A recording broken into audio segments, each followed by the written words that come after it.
it's very hard to pull that out of the assessors in terms of that period of time. What we can tell you is that the negative growth numbers that have driven those numbers down in the 10 and the 3-year average are primarily out of our non-residential sector, really our energy-related sector. So we've had some incredibly negative periods of growth during those periods, and those really, I think, yeah, if you look at this is our district's final net assessed valuation, and you can see some years, 2009, we had a 28% growth rate, followed in 2010 by a negative 8.4%, followed in 2011 by a negative 12. That's when the bottom was dropping out on the energy prices. Yeah. It did affect our housing prices. And much of that was Garfield County, actually. Well, much of that was Garfield County. Yeah. I mean, we had enormous amount of loss. Yes. We were at $12 to $15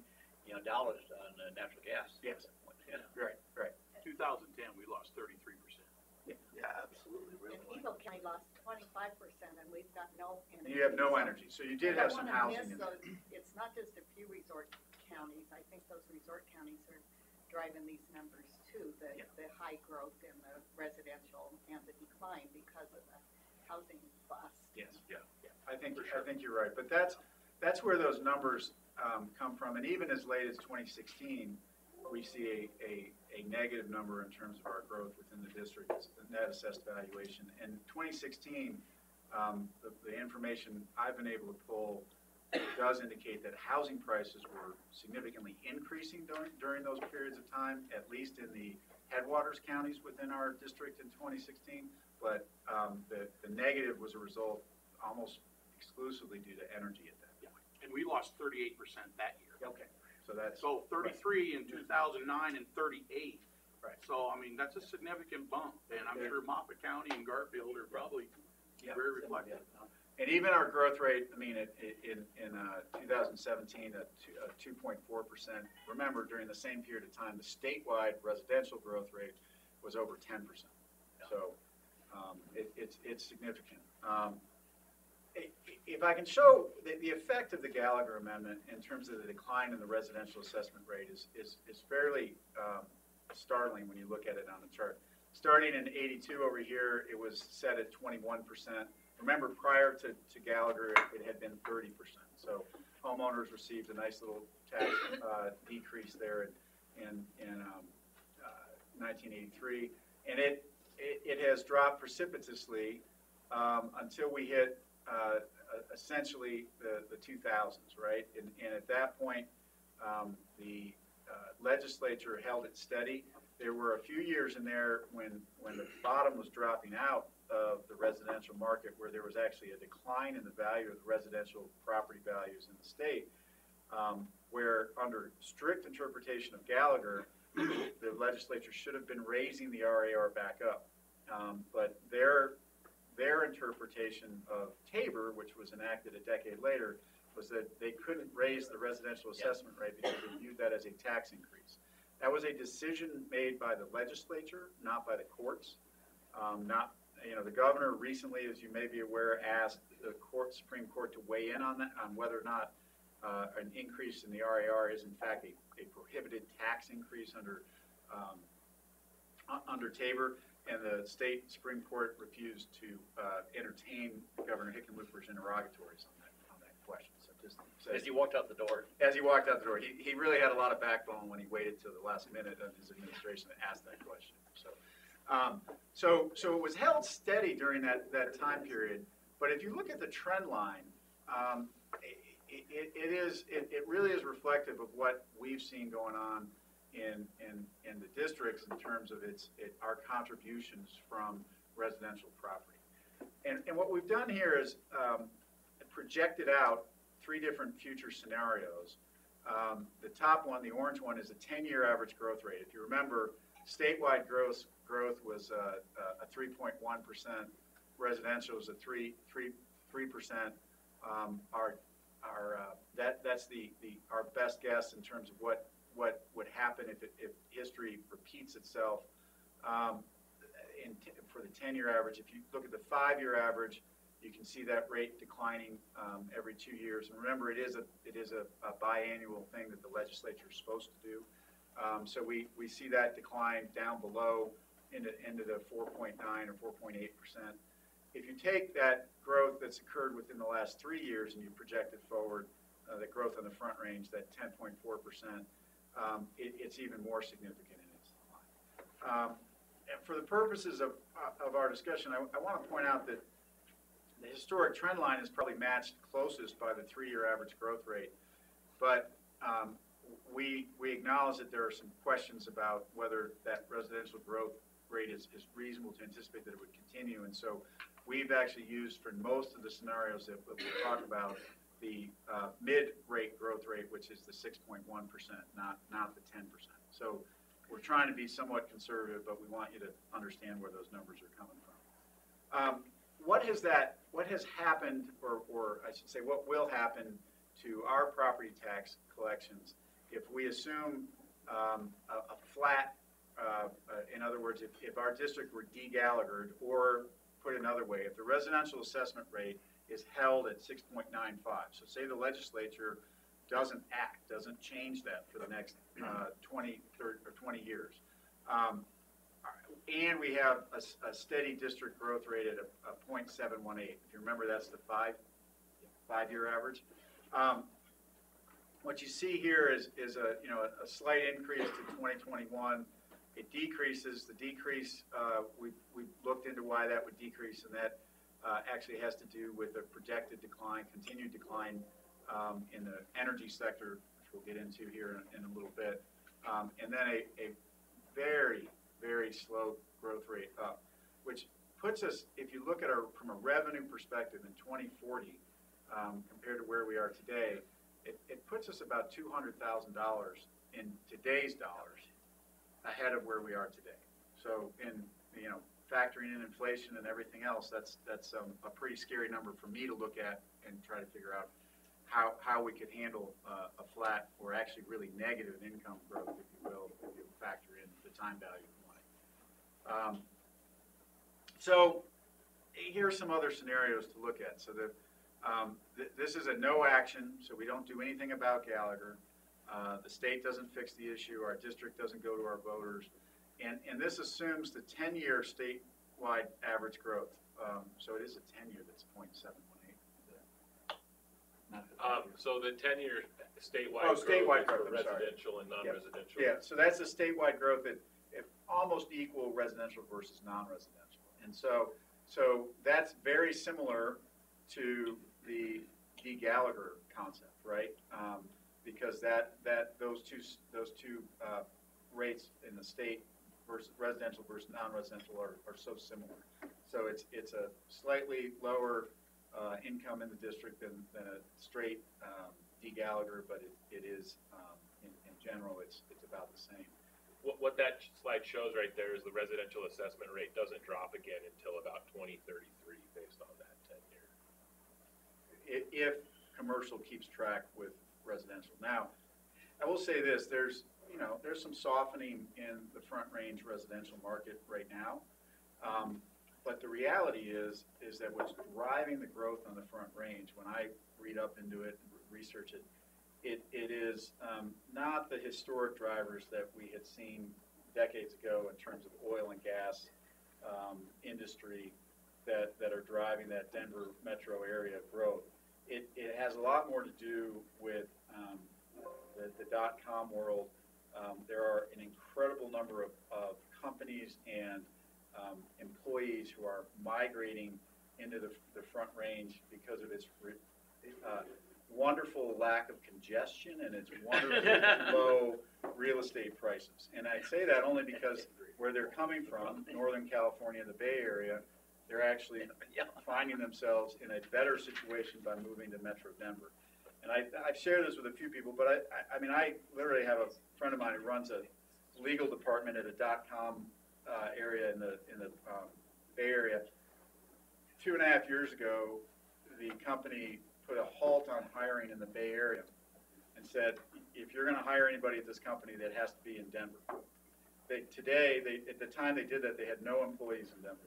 They now have 500 employees in Denver, And they're moving most of their Bay Area employees over, and he was in town recently. I visited with him down in Denver, and he's like, "Yeah, this place is awesome. It's so cheap. I can't believe it." You know, and he's just so excited because his employees' quality of life has increased without them having to increase their paychecks, right? So I don't necessarily anticipate it to slow down or look the growth rate to stay the same that we're seeing in this scenario. And you know, granted. Yeah, I have one question back on the previous slide. I think it was where this is property tax collections, where you said that was in current dollars. Yes. Isn't that essentially in drifting up dollars and in future dollars? Because that is what we expect with a growth in the assessed valuation. Yes. Right. So it would be future dollars. Each of those years is Fair future dollars, Fair enough. which makes it even worse. Makes it even worse, yeah. Yeah. No, you're right. Those It are is- future dollars. It does each include year. the growth in the assessed valuation during that period. Yeah. Yeah. Yeah. So as our property, say, goes up 1% per year or something. Right. That would, but then with the declining Tabor issue. Gallagher. Declining Gallagher, Yeah. the RAR. Yeah, okay, so that Yes, makes that you're even- absolutely yeah. right, Dave. And I guess I would point out, feel free to continue to interrupt me. I think you'll remember that you asked me during my interview over a year ago what my worst or weakest point was. I think I told you budgeting. So feel free to correct me as we go through this stuff. So It's good you got some good staff, but. yeah, it is. Very true. So this is a scenario number 2 where our district takes no action, the state takes no action, and you assume a statewide residential growth rate at 6.1% or 6.1% and a non-residential at 3.7. So a greater differential. You keep our district growth at that medium scenario, and instead of a slightly increasing revenue stream, we actually see a decrease in revenue of about close to $1 million. Under about 700,000, and so a significant decline in the revenue of the district, right? So under a medium kind of growth scenario and on a statewide residential growth. So it seems to me that it's really unfortunate we don't have a breakout of residential growth in our counties, in our district, because when I look around in the headwaters counties, even in my community where we're really worried about the coal mining, houses are going up. And so I think residential growth is maybe not quite to the level of the Front Range, but it's close. Valuations. I would guess that. But, of course, our non-residential is declining because of the declining energy prices.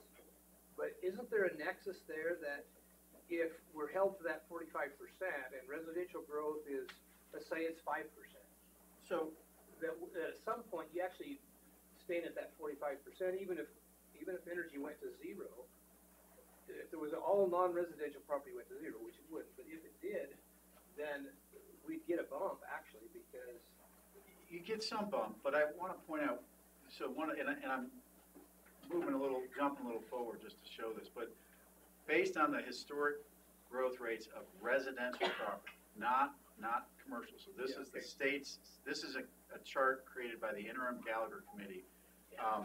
And basically, and basically in order to maintain the revenue share, what the proposal was to regionalize the RAR, right? If you remember, it's a statewide number now.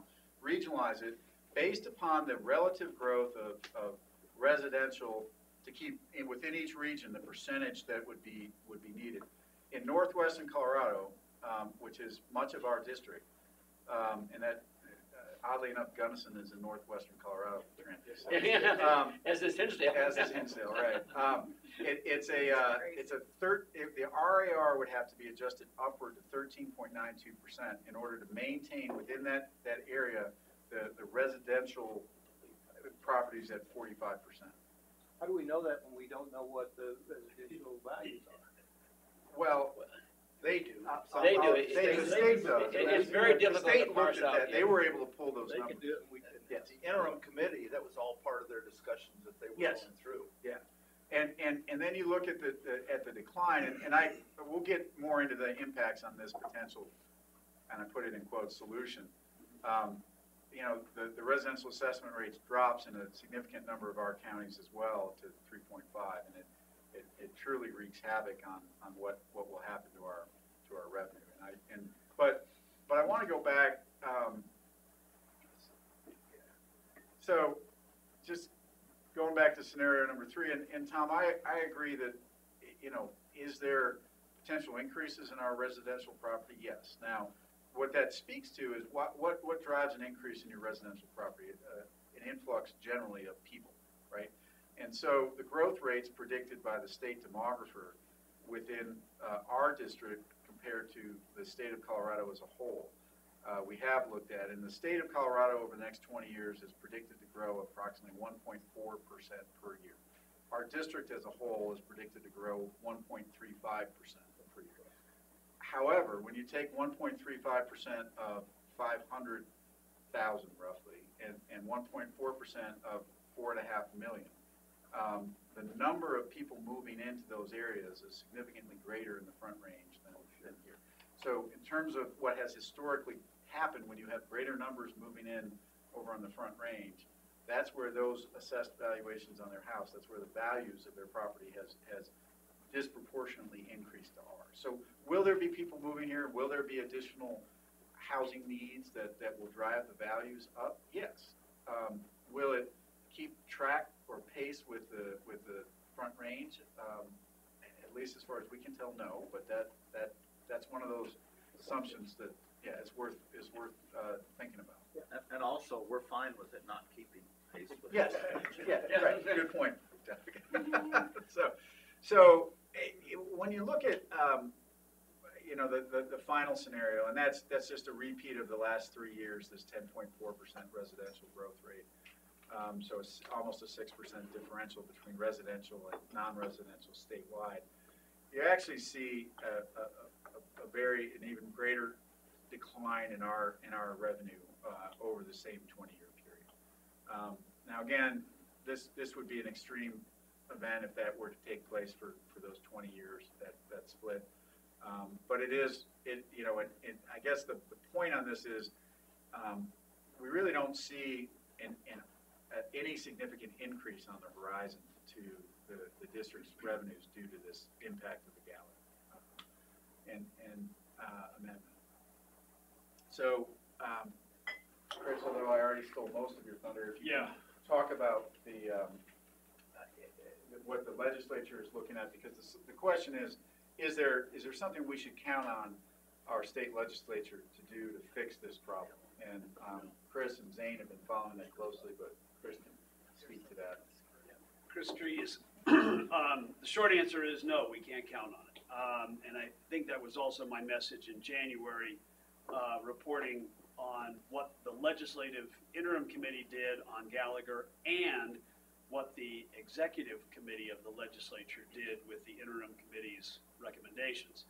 Interim committee bills normally pass right through the executive committee and become interim committee bills in the regular session. However, the interim committee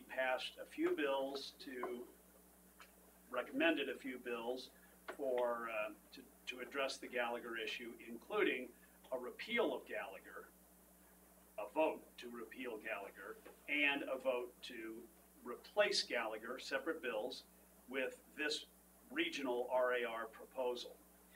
The executive committee of the legislature rejected the repeal bill.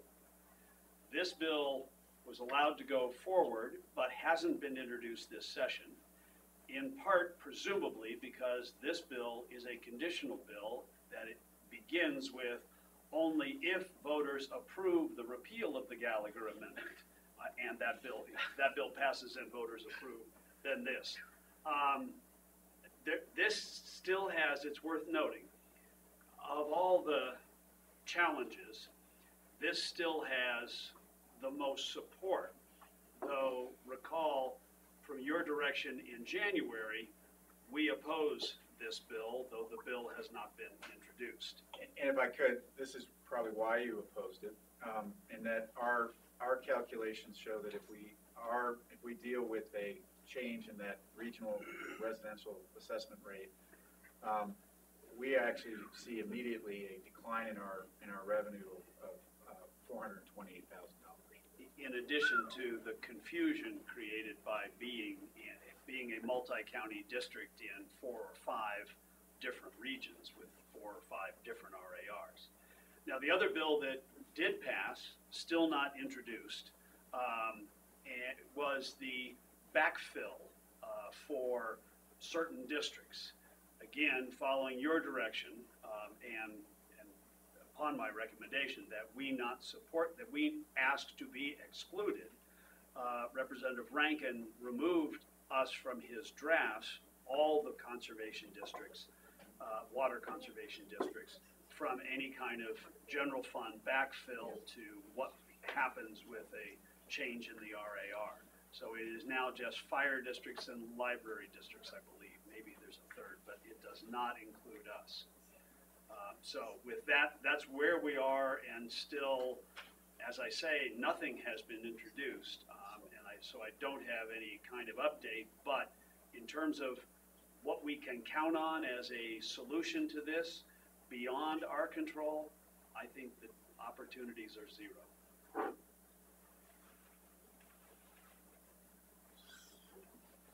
Steve? This is Steve. Wouldn't a backfill be a plus? A backfill from the state be a plus for a special district? It can be. The concern that I had, and that I thought I had unanimous consensus from the board, was it was attractive in that it was a gift of money, if you will, from the state, but that it puts the state's nose more than just a little bit under the River District's tent, that we become more and more dependent as RAR continues to fall on state funding, and with state funding eventually comes some level of state control was the concern. Additionally, with state funding becomes a dependence on state funding, and state funding would be subject to annual appropriations. We know what happens to water projects and programs when state funds become very tight, and they will again. And the feeling was that would leave us in a worse position, because we would still be at the point of, all our Tabor issues would continue to ratchet us down even faster if we accepted the state funds. And I would also say that it would make our district's revenue remarkably vulnerable to political disagreements with a larger power base that may be located on the front range. Yeah. Would think that having the power of the purse string over our district is probably not something we want to see based on a General Assembly allocation of votes. That's why it's good to review these things. So as Doug, I guess also that it adds to our vulnerability of what the state is doing as a whole versus what our district is doing. I mean, we're totally at the whim of it, and not what we could be doing really well, and the state's tanking it, or vice versa, and we're totally subject. Right, and it really would, we could be the incredibly wise managers of our funds and our revenues, and we could still get hammered by the state. And that's, I should say that the bill, as I said, has not been introduced. So if you have different direction, it would be introduced as an interim committee bill. It couldn't be changed before introduction. But if you wish, I can go back to the Representative Rankin and others and say that we've had a change of heart. Although, this is Steve again, we're getting hammered by the state formula now because we're thrown into the same pot as with the Front Range. And so, it's reducing the RAR. correct. So under the status quo, we're getting hammered. Yes. Yeah, and this is Dave Merritt, but under the status quo, at least, everybody is getting hammered in the same fashion. Well, every district is subject rural to the same, property yeah. district, Yeah. property dependent district is. Yeah, and if we were to essentially have a separate line item allocation in the state budget for Colorado River District backfill, That is rather, The RAR map, or the regional. And rather open, yeah. notice if you go around the state, that if the current rate is 7.2, that it's all the rural areas that suffer, and if you live in northeast Colorado, you suffer tremendously.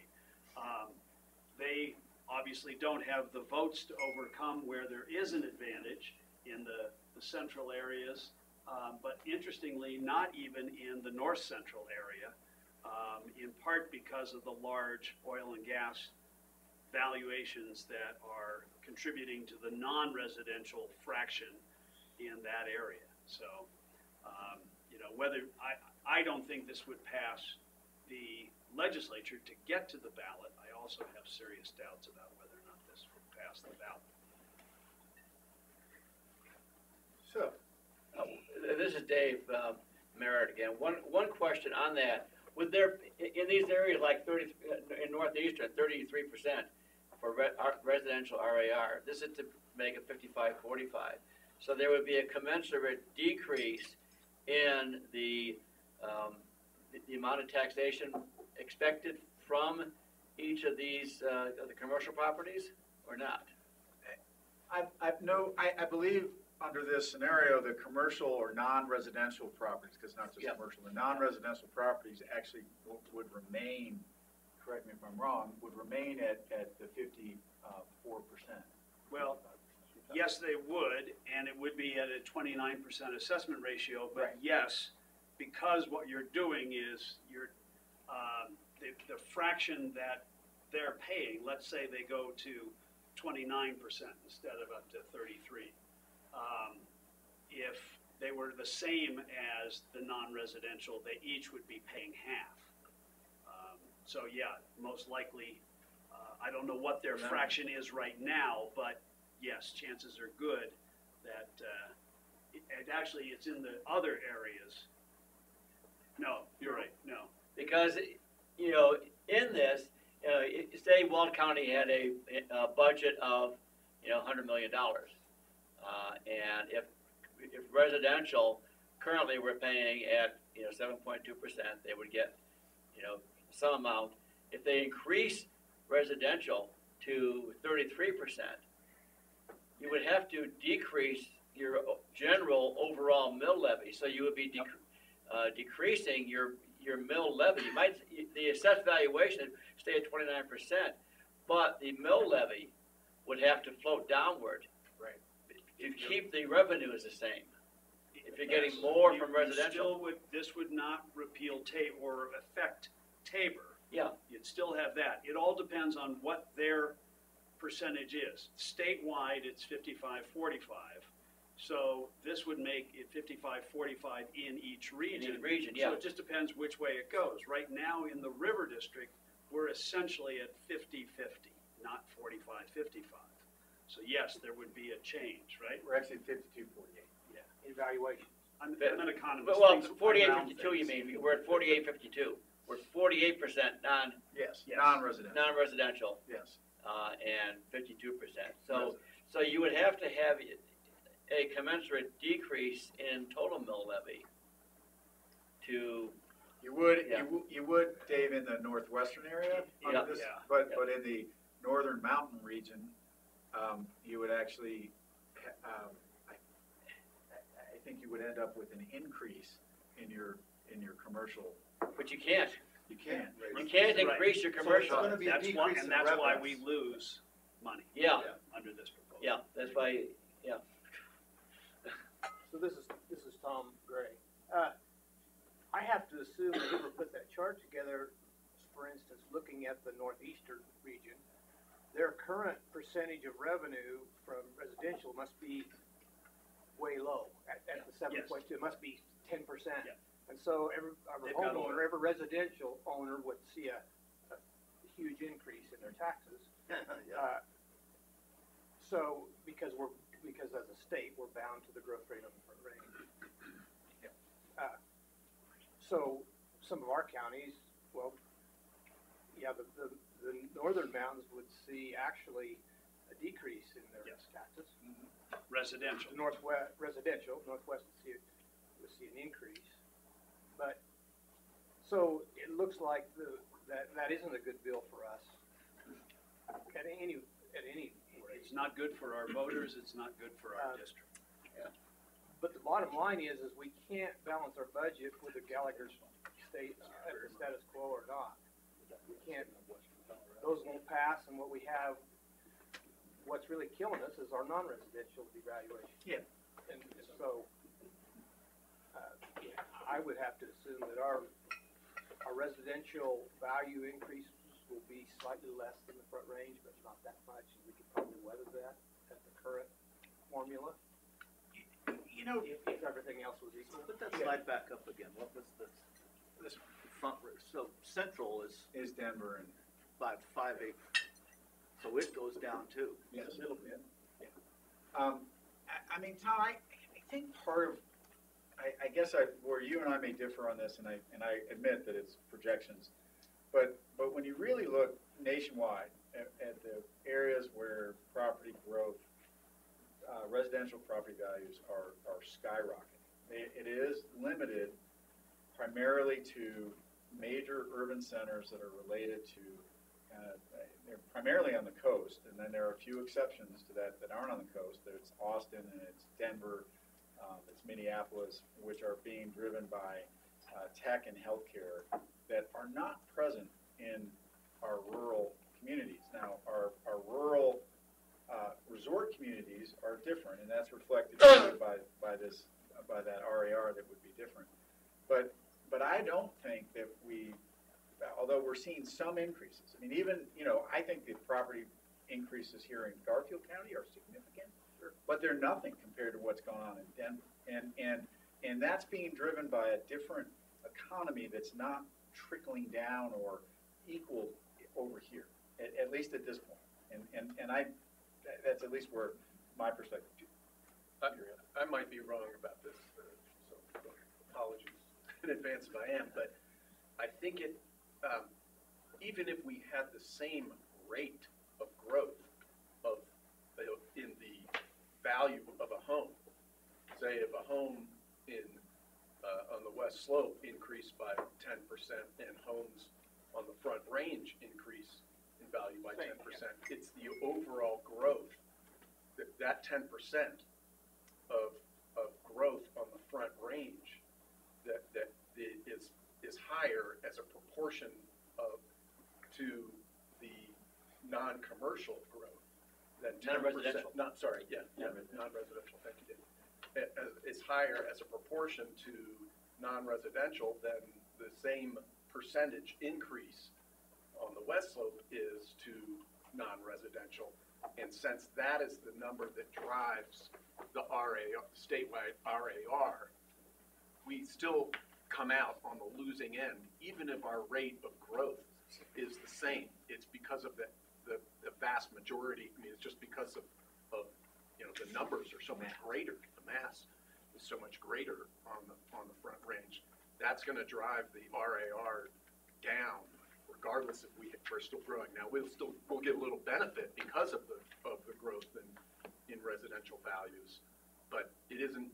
I don't think it's going to offset the decrease in the RAR if Gallagher continues as it has in the last few years, or the effect of Gallagher continues. So and Mr. Munger. Yeah, thank you, Doug. So, the increase in the value of residential, it's got two different things that are playing into it. You got new growth, new construction, Right. but you also have inflation of existing houses and the rest.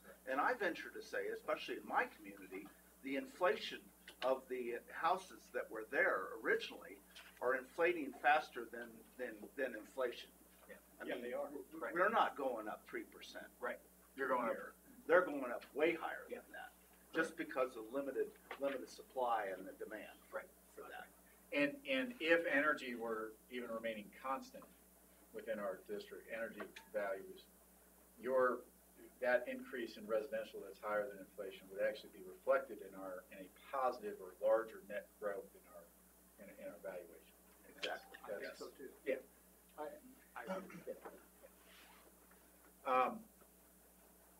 So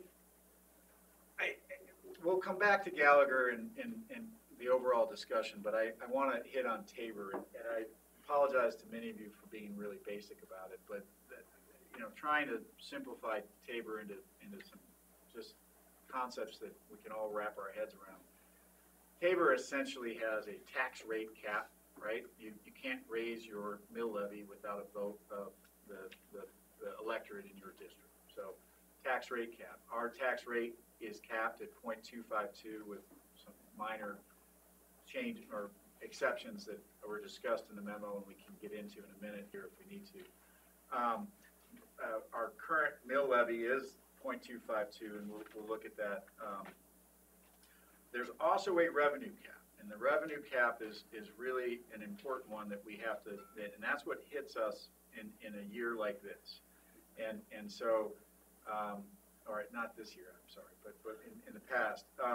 If you take inflation, right, we're tied into the CPI. When we talk about what the revenue cap is, it can grow, it's got a growth factor. It sounded really good in 1992 when we all voted for it. And that factor is inflation based on what used to be called the Denver Boulder CPI. It's now Denver Aurora Lakewood, right? So it's that inflation factor that's over there in the consumer price index, plus local growth rate. And I have to ask a question. Ian, you prepared this. It's not the net growth in valuation, the local growth rate. The local growth rate. No, It's not, valuation's the wrong word there. Yeah. Net growth in new, basically new construction. construction. It's Is the new big construction, factor. and the important thing to point out is it's not actual growth in net value. No. Net assessed value. And so I apologize for not being clearer on the slide. Net assessed valuation increases at a much higher rate, just as Doug was pointing out, that inflationary concept of resort area homes and such, they're growing at a much higher rate.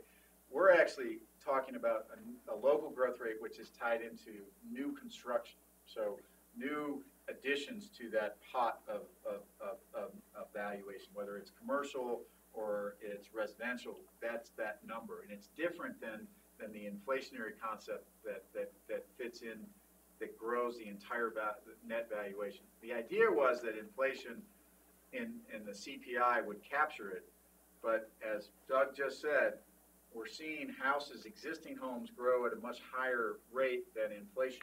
And so we're not actually capturing that, so that revenue cap doesn't grow with the actual net valuation growth in our net assessed valuation growth in our district.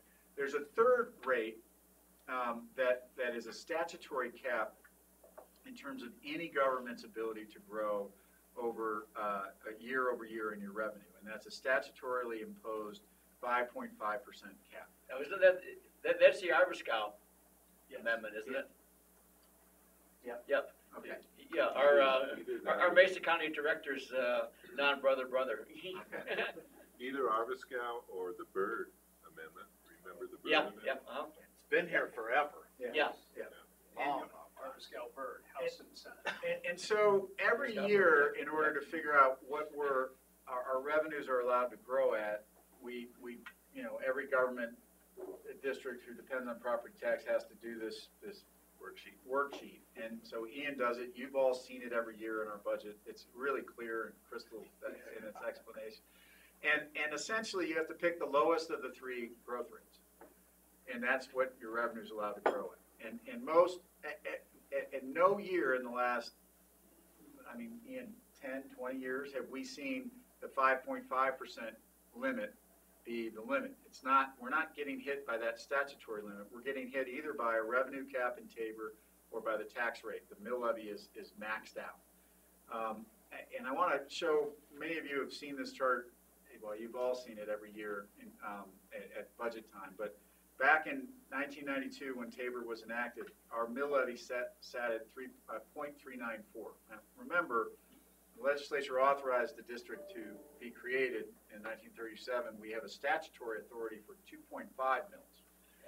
Our board had kept, by 1992, had kept reducing the mill levy to comply with the 5.5% growth rate among, Yeah. and I necessary. think we were income. about 0.5 when I came in 1985. Okay. If I remember right, it was somewhere around there, but, yeah. So it has declined, and really, if you'll remember, in 2005, our district adopted the methodology that's used by almost every district and government in the state under Tabor that is a temporary tax credit. But prior to that, we just dropped our mill levy and were then prevented from ever going back up to that when growth would have required it. So we got capped at 0.252, and then remember that's 2004 and 2005, and because property tax collections are in arrears, we were dealing with the tremendous growth in the mid 2000s, and so at that point we kept dropping the mill levy to keep, because of the revenue cap. So remember, our revenue cap in there is the inflation plus local growth factor.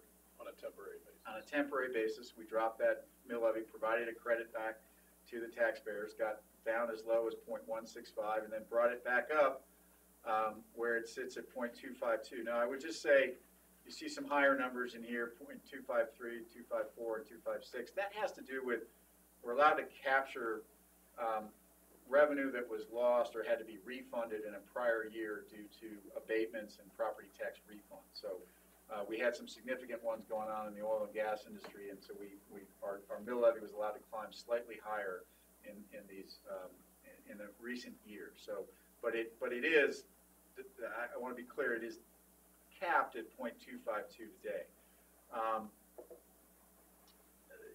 So, what is the revenue? The revenue and the tax rate? Question. Yeah. This is Doug. So back to, originally statutorily, we were granted the ability for how much? 2.5 million. So how did we get up to 3.94 then? Point 394. Oh, 2.5. 2.5, Not 0.3, yeah. Holy Yeah, smokes. yeah. We'd be rolling in dough. Yeah, I mean, We could actually build reservoirs if our mill levy was Yeah. a 0.25 or 2.5. Okay, Correct. sorry. That would be the problem. No. That's fine, thank you. Yeah, okay, so that, it's a hard one to wrap your head around. So, the revenue and tax rate caps have worked as the authors of Tabor anticipated, right? It did in fact, those two caps, the revenue and tax rate cap, have resulted in, if you look since 2000, in our district, not bringing in an additional $1.2 million, okay? And that's been a significant hit. It is money that we, as you know, when we had extra revenue coming in that wasn't necessary to expend on our operating expenses, we, in many years, rolled that over to our capital fund and used that as assistance to others, and have done projects from every county in the district, have done our grant projects, have really provided assistance to water users with that. So really, this combination of caps has caused our district to lose the ability to help our constituents by about $1.2 million. Peter? You might be headed here, Andy, so That's all right. apologies, but, so when people refer to debrucing, what they usually mean is taking a vote of the electors to alleviate, eliminate basically the revenue cap of Tabor, and that's what this shows. This is the income that had the River District quote unquote debruised in 2000. That's the revenue that we would have been able to keep without any increase in our mill. So without any increase in that mill levy, this is the revenue that we lost due to the Tabor's revenue cap. You'll remember in 2002 and 2003, the district did actually go for, ask the voters to exempt us from the revenue cap, and was not successful in that request. So. there was no mill levy increase. There was a mill levy increase request attached to that in both of those elections. And, we, in hindsight, I believe it's pretty easy to identify that as the reason that we were not successful. Yeah, just removing the cap may have flown. Yes, yeah. And a number of districts in, I think, correct me if I'm wrong, even Garfield County Garfield County has did eliminated the 98, revenue yeah. cap under the tapering. So, And Colorado Mountain College is another multi-county did that. In couple 98, I years think, after also. us. I think it was 98, yeah. Sorry? I think it was 98 that they Yeah. were able to get through, and essentially saying the mill levy will never go above above 4.0 or so. But they could keep the revenue. Keep the revenue in. So Ian, in those years where we had a big deficit because of the cap, was that the tax rate cap or the revenue cap that contributed to that? And then you say deficit. That would have been the revenue cap. Was it not Not the tax rate I think it was Wait, probably the I thought tax rate. tax Sorry, rate cap. maybe I was gonna misunderstood your I think question. it is the tax rate cap. I believe it is too, because I think that's what we need to keep in mind as we move along. This chart, I want to correct, something, I was concerned about that. This is a chart that reflects the missing revenue from both the revenue and the tax rate, not just the revenue. That's right. And so what percentage or what portion of that deficit was caused by the rate cap versus the revenue cap?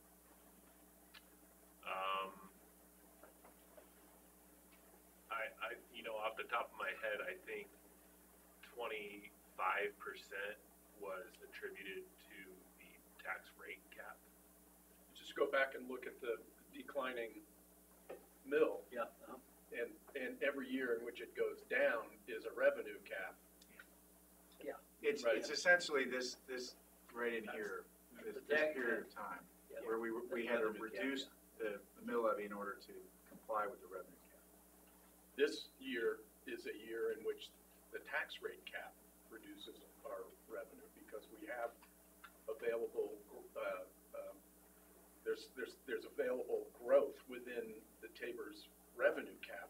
We just can't capture it because of our limit of our tax. Yeah, it's actually, Peter and I and Ian have spent some time talking about, we have about $180,000 in 2019 under the revenue cap that we're not allowed to collect because our mill levy is capped. And so we actually potentially have a little bit of room to run some state grants through the general fund, which is an unusual situation, or has been very different than it was in the mid-2000s. The only reason I ask that, this is Tom Gray, the only reason I ask that is as we come to at the end of the day, hopefully where we should head, I think it's very important to, as Steve brought out, to weigh whether we could get by just with the removal of the revenue cap, or whether we could be okay to leave the revenue cap in place, but allow the rate to be adjusted to the revenue. Yes. And I think That's a very good point. Yeah. So this is Doug again too, and I guess, the other, most all rest of the entities have de-bruised other than property taxes too, Yes. which we have not done either. Well, we don't, 97% of our income comes from property tax. Yeah. But yet the 3% ends up causing us problems. True. You said that. Yeah. Again, we're running up on the Preston? people. Yeah, this is Steve. Well, in Mesa County, over the course of about the last 15 years, it's the revenue cap that has suppressed our income. Mhm. So what currently is the allowable rate of revenue increase for this district? You said we've never gotten to 5.5. So the current is 4.45 under the revenue cap. that's inflation plus growth. New growth, yeah. Inflation is 3%. And the new growth is this is merit, new growth within the district. Yes. Right. Yeah, we're able to capture that. Yes. Yeah, you're not down much. No, it's actually a place where we would have appreciated the new growth being statewide. No. Yeah, But we weren't allowed, they didn't do that for us. So I want to talk about the Tabor revenue cap's relationship to the enterprise, because really the key is, and except in a year like this where we have a small ability to bring some state grant funds to the general fund, the revenue cap consistently prevents us from being able to bring state grants in. And as I think you're all aware, some of our best work these days is leveraging state and federal money and helping our partners by providing the technical and administrative capacity to our water user districts that don't have that and don't have the ability to receive state grant funds for one reason or another. And we've been able to bring that money in and help them. And we've done that not through the general fund, but through the enterprise fund. And so it's important to recognize that the enterprise is different than our general fund. It is capped specifically by Tabor at our state grant income from state and other local sources of income cannot exceed 10% of the total revenue. So there's this enterprise Tabor imposed cap, which is different than the revenue cap in our general fund. And that enterprise state grant cap, if you will, is basically shown on this chart over the years. The three high bars are related to ELCHED. This was a year in 2008 when we received payments for the construction of ELCHED by our partners in 2008. And then we sold water to Tri-State in 2014 and 2015, so the revenue was significantly higher. But what you're seeing in a general sense in the years 2008 to 2019 is the majority of that enterprise Tabor capacity is generated by the Denver lease payment. Denver lease, remember, Denver's leasing Wolford from us on a 20-year payment of $3 million a year. And that $3 million comes with it a $300,000 capacity to allow to funnel those state grants through and then to our partners. And as you're aware, in 2020, that payment is going to be halved to $1.5 million, and in 2021, it goes away. And so, just to put it in context, in this year, 2019, just at our last meeting, you'll remember we approved us acting as the fiscal agent for the Yampa White Green Roundtable on their water management.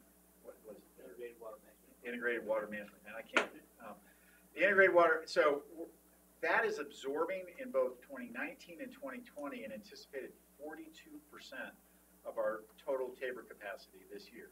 The rest of it, we believe, will be used up by our participation in cloud seeding efforts and in some of the stuff we're doing down the Lower Gunnison and some of the stuff we're doing on the main stem with partners here by bringing state grants in. So, and frankly, we are running perilously close right now and next year to not being able to help some of our partners already. By 2021, had we received the request from the Yampa White Green Roundtable in 2021, it never even would have been presented to you because we will not have the legal financial capacity to act as a fiscal agent in 2021. And you can see here, it's about $180,000 total in Tabor capacity, grant capacity. And so I just point that out because it really points out the importance of this revenue cap on our general fund. Because if we're actually de-Bruced, as you would say it, that gets rid of that revenue cap and the state grant money can come in and go out and we don't have to worry about exceeding these caps in the enterprise. So that's not where we are today, but just something to think about as we talk. So, Tom Albany, so the pass-through is, there's no way to get around this by just being a pass-through. Fiscal agent, if the money comes to the river district and goes out, correct, it's counted against. It is counted as revenue to our district. We are responsible for it. Yes. Yeah. Because we haven't been de-Bruced. Correct. Correct. This is Steve, but federal dollars, grants or otherwise, are exempt That is true. Yes. for both the general fund and the enterprise Yes. fund.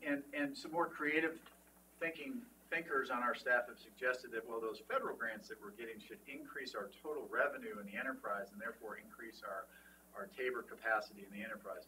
Our legal thinkers in the district have kiboshed that idea because it doesn't appear to be legal at all. Damn legal thinkers. So we have had that internal discussion. We have tried to think of different ways to handle that. But unfortunately, even though we do bring a lot of federal money in, specifically right now into the Gunnison, it does not help increase our Tabor capacity. But it doesn't count against the state grant Tabor capacity.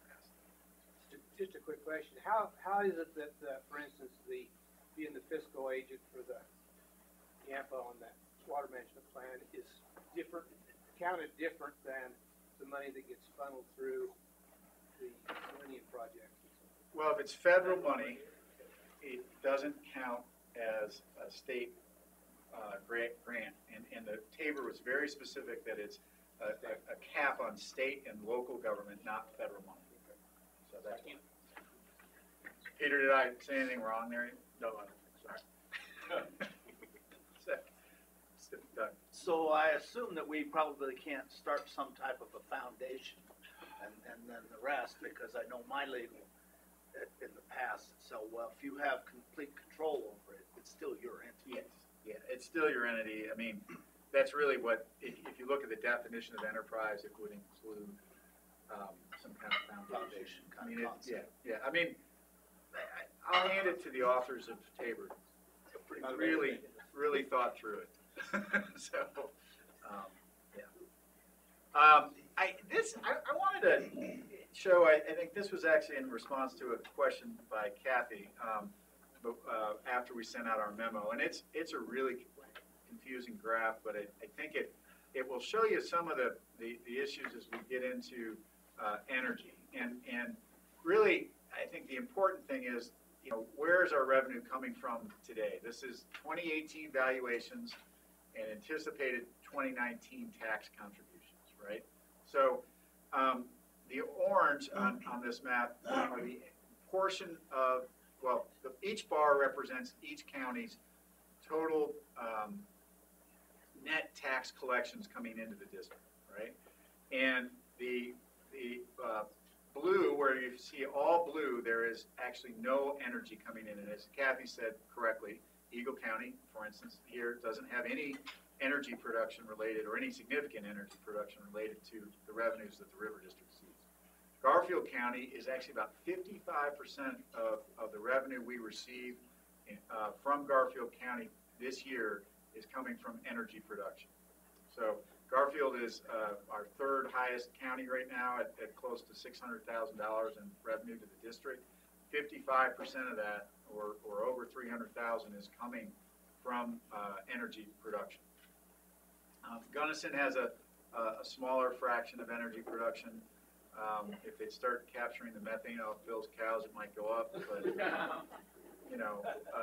if we go over to Mesa, Mesa's odd. A lot of people, I think, historically have looked at Mesa County as a huge energy producer. They do produce energy and fossil fuels, but they have a strong non-energy related economy as well. Well, if I can comment on that, this is Steve. Mesa County is an energy service center. We house a lot of the workers in the industry. They buy homes there, they spend their payroll there. So the energy impact to our revenues are not well reflected by that style of a graph. I agree, and we'll talk about that in a little bit, because we have some discussion about where energy's headed, and I think the one caveat to that is that it's only we're really talking about the net valuation of energy and the revenue created by it. It doesn't include the tertiary benefits that energy brings. All the spin-offs, and in so many of our counties, Mesa County and others, that the home values, the commercial activity, that's all propped up by the energy industry. Absolutely. But I just want to clarify, the blue portion of those bars are just property tax revenues, not all tax revenues. Is that correct? The total height of the bar is all tax And what the orange portion of the bar represents are just the energy-related portions of the tax collection. But I think what Steve means is, There's no there's no sales sales tax No. or anything else reflected in that, that we, Okay. Yeah, Yeah, Yeah, it's no, just- this is just it is- our, this is just. it's our version of It's- tax, And total when we tax. say net tax collections, it's net tax collections to the river district. It is Yeah. not net tax collections to all government. So Yeah. only, really only, property taxes and Yes. business personal property Yes. taxes are applying Yes. to this grant. That's right, correct. And just looking at Moffett, I mean, you know, again, yeah, you know, and Alden, not to pick on you either, but there's Rio Blanco as well. We try. Yeah, Yeah. well, it's a significant portion. I think the key to look at is it's a significant portion of those counties' revenues. And Tom, I mean, the question, and I think it's a valid question, is if energy were to decline in those counties, what would happen to the residential property values? And Like Steve says, it's tied to the services and everything else. We saw that in 1982. Right. And I will point out, I mean, and I think those of you who've been on the board or been involved in local government know this, but the Eagle and Pitkin County have not always been the revenue leader in the River District. I mean, that's a change that has happened in the last, I want to say, Peter, you think 10 years or so? Maybe even less. Maybe even less. And, yes, Kathy? I was just gonna say, this, it looks a lot like what happened to Colorado Mountain College when Lake County used to carry the tax valuation because of the molybdenum Yeah. mine, and then it's switched to the resort counties that they carry the tax burden now. And there is some replacement, I would guess, with the outdoor recreation economy. We heard a lot about that at Water Congress, so it's sort of hard to calculate what happens to residential property in Mesa County if energy goes down. Certainly has an effect, but there's also this other industry coming up and, that is more tied to these resort Yeah. towns. Well, and I think Mesa County is a good example of that. I mean, the recreational outdoor rec industry in Mesa County is actually thriving. And we look at some of the businesses that are relocating to Mesa County. A number of them are coming from Boulder County over to Mesa County. As they're being pushed out by those Californians, they're moving to a lower cost environment. They're few and far between, but it's setting the groundwork. Yeah. Yeah. And I think in the future, we'll see the recreation economy contributing a greater portion, but it's slow growth. Doug? So, yeah, this is Doug. I guess the other thing, though, there's really not a lot of ad valorem tax coming out of the recreational. I mean, subsidiary, maybe, but it's not like the direct ad valorem coming out of the energy. It's the secondary, it's the homes and it's the, some of the commercial businesses, but you're right, it's, property tax is not driving it. And that gets into, you know, kind of a solution-oriented discussion later in the day is, you know, our district has historically relied upon property owners to pay our taxes, many of whom are historically consumptive water users, and that's been where our district has served.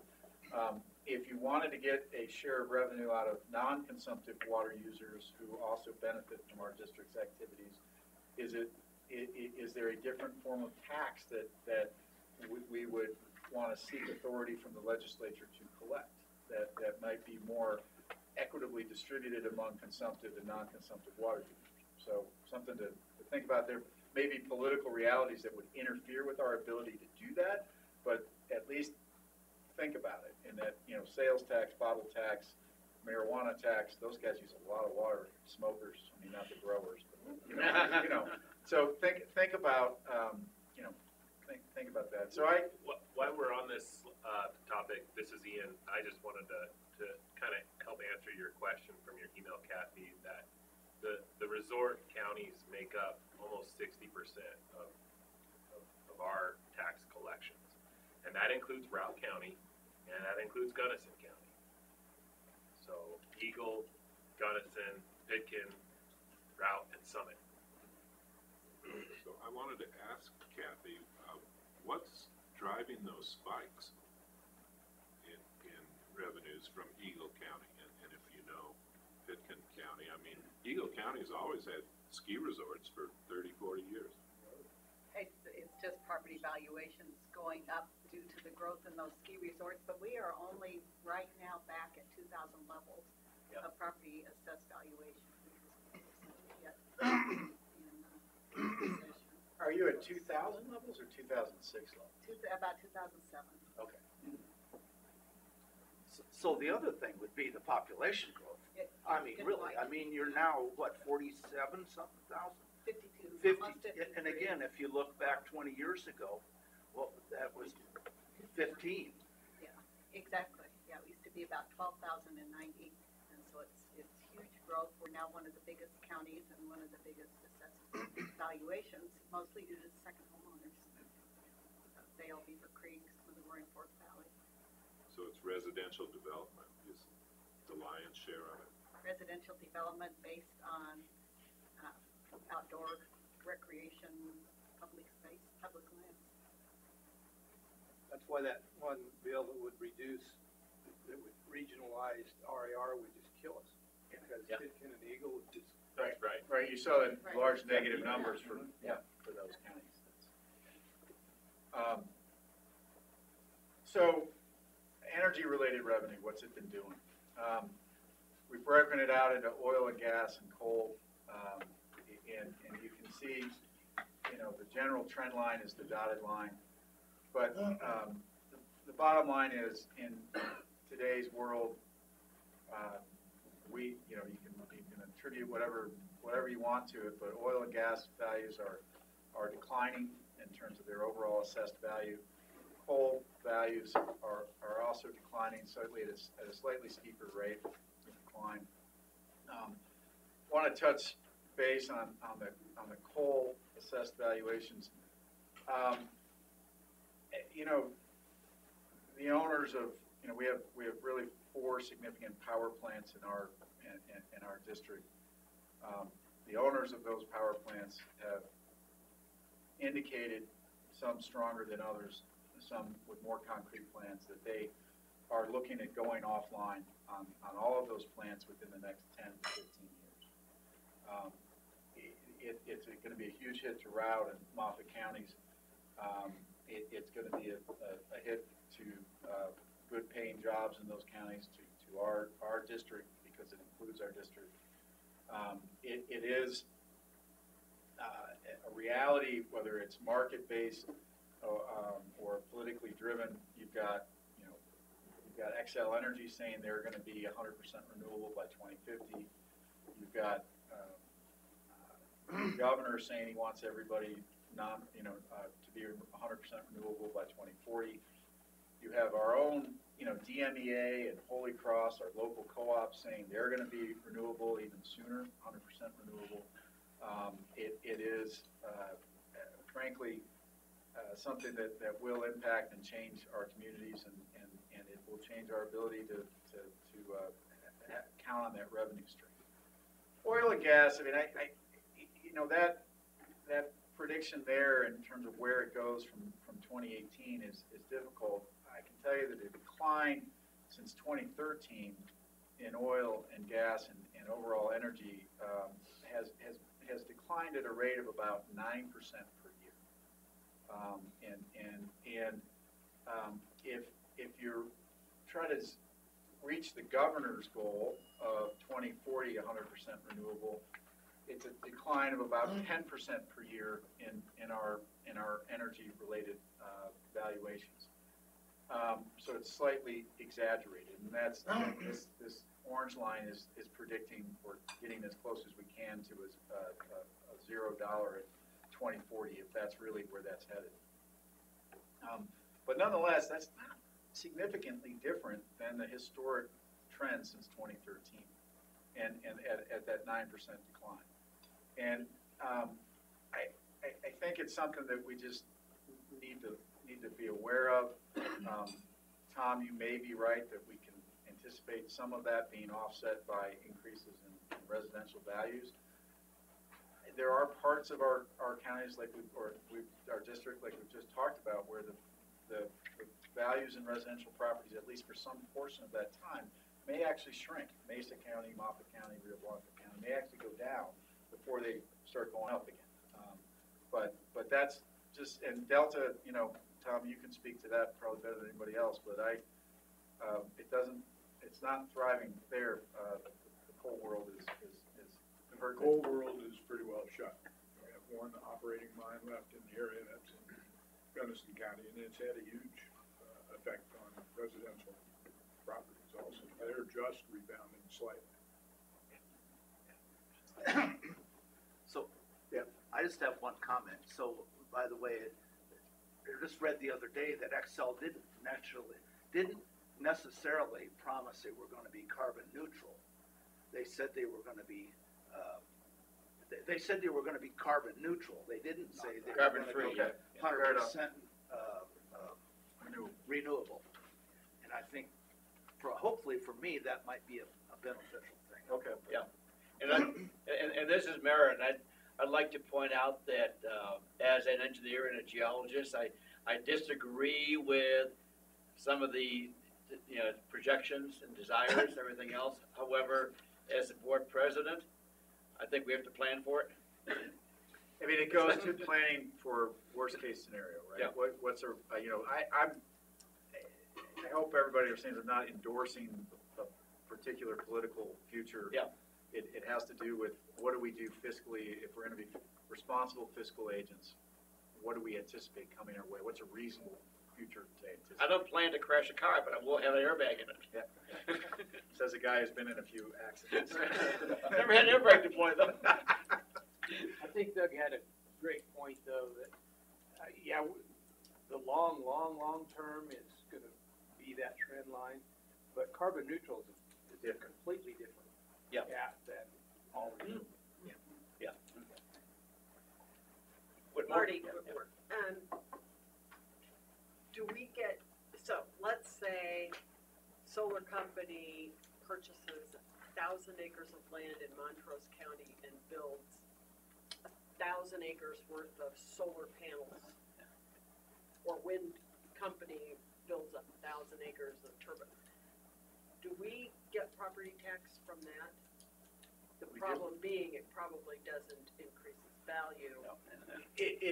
I don't. But is there any way to There's not a get- severance tax on wind. I guess that's what I'm And really asking. That's is, the issue. Is there some kind of tax that could be garnered from wind or solar that would replace the severance tax from oil and gas and coal? You'd have to come up with a new tax based on the value of the energy that they're producing rather than the severance of minerals. But we don't get Well, severance get tax severance. It's not directly, part of either, the- right? severance is The not part of value of the enterprise. might But- get Good point. Well, That's the but the production. issue there is, like, we get property tax off of the Hayden Power Plant. And there's an enormous value of the embedded capital infrastructure there. There, the problem is, and talking, you know, with Jim Yellico, the Garfield County assessor, those sorts of assessment rates are driven by the state. The state tells him, like, how much a power plant or a gas plant is worth from a personal property standpoint. So he doesn't But assess that would apply to a solar Yeah. field as well. It's Yes. just how that gets valued, that we don't really know yet. But Well, I think we've But seen it, and it's probably not not enough. as high, anywhere close to as high. And the one thing I would say, with a few exceptions, you know, the testing that's been done throughout the district in terms of actually being appropriate for wind farms, it doesn't, even though we feel like it's really windy at certain times of the year, it's nowhere close to what they get out in the plains or in Texas. And so if we're gonna see wind farms, it's not gonna be over here anytime soon. We researched it, Yeah. it's not happening. I know Uray County looked at that significantly as well. Well, our advantage is solar. And there actually was a 4 or 5 megawatt solar field just built in Rio Blanco County here that went online in the past year. And I know there's actually talks of expanding upon that a little bit too, beneficial use of it. Yeah. So, Tom, did you go? Well, I was just gonna respond to Marty in that, on natural gas, there is a tax, it's an ad valorem tax, and it's the sales price of the gas times a percentage, not severance. And that's a pretty big chunk from Moffett County, because we have a gas field up in the northeast corner. So it's possible that the solar or wind farms are taxed in the same way as an ad valorem on the price of the power. I'm not sure, but I think it's possible. Yeah, this is Doug. I doubt very seriously that would go anywhere. Not, yeah, An not ad to give valorem one tax now. on solar? Not if it's not already in there. Yeah. For energy. So now that we've really looked at the fun part of our revenue, we're going to talk about our expenses. Historically, the district has kept expenses at about a 3% average growth rate.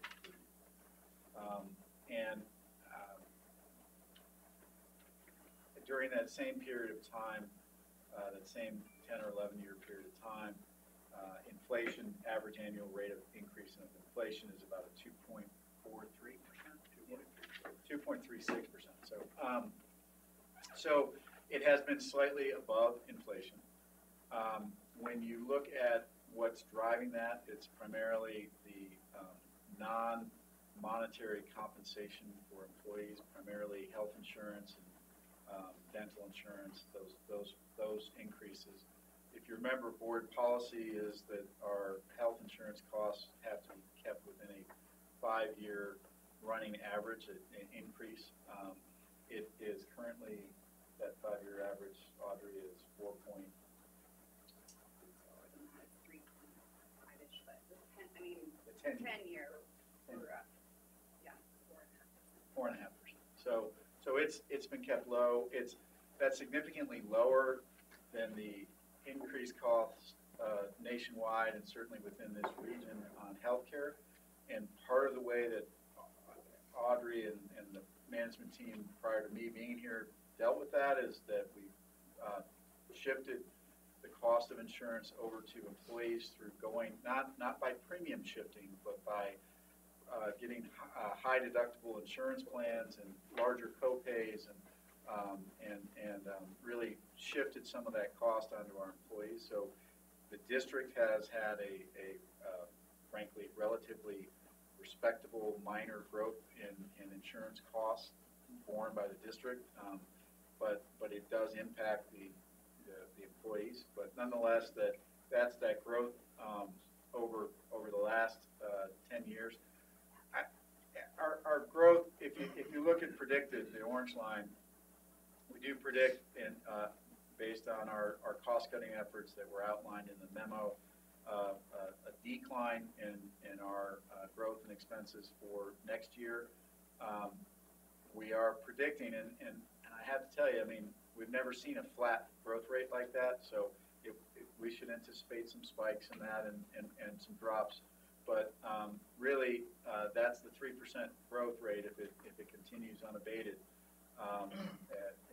In that same 20-year window, if those expenses were to continue, it would put us slightly above $7 million in annual expenses.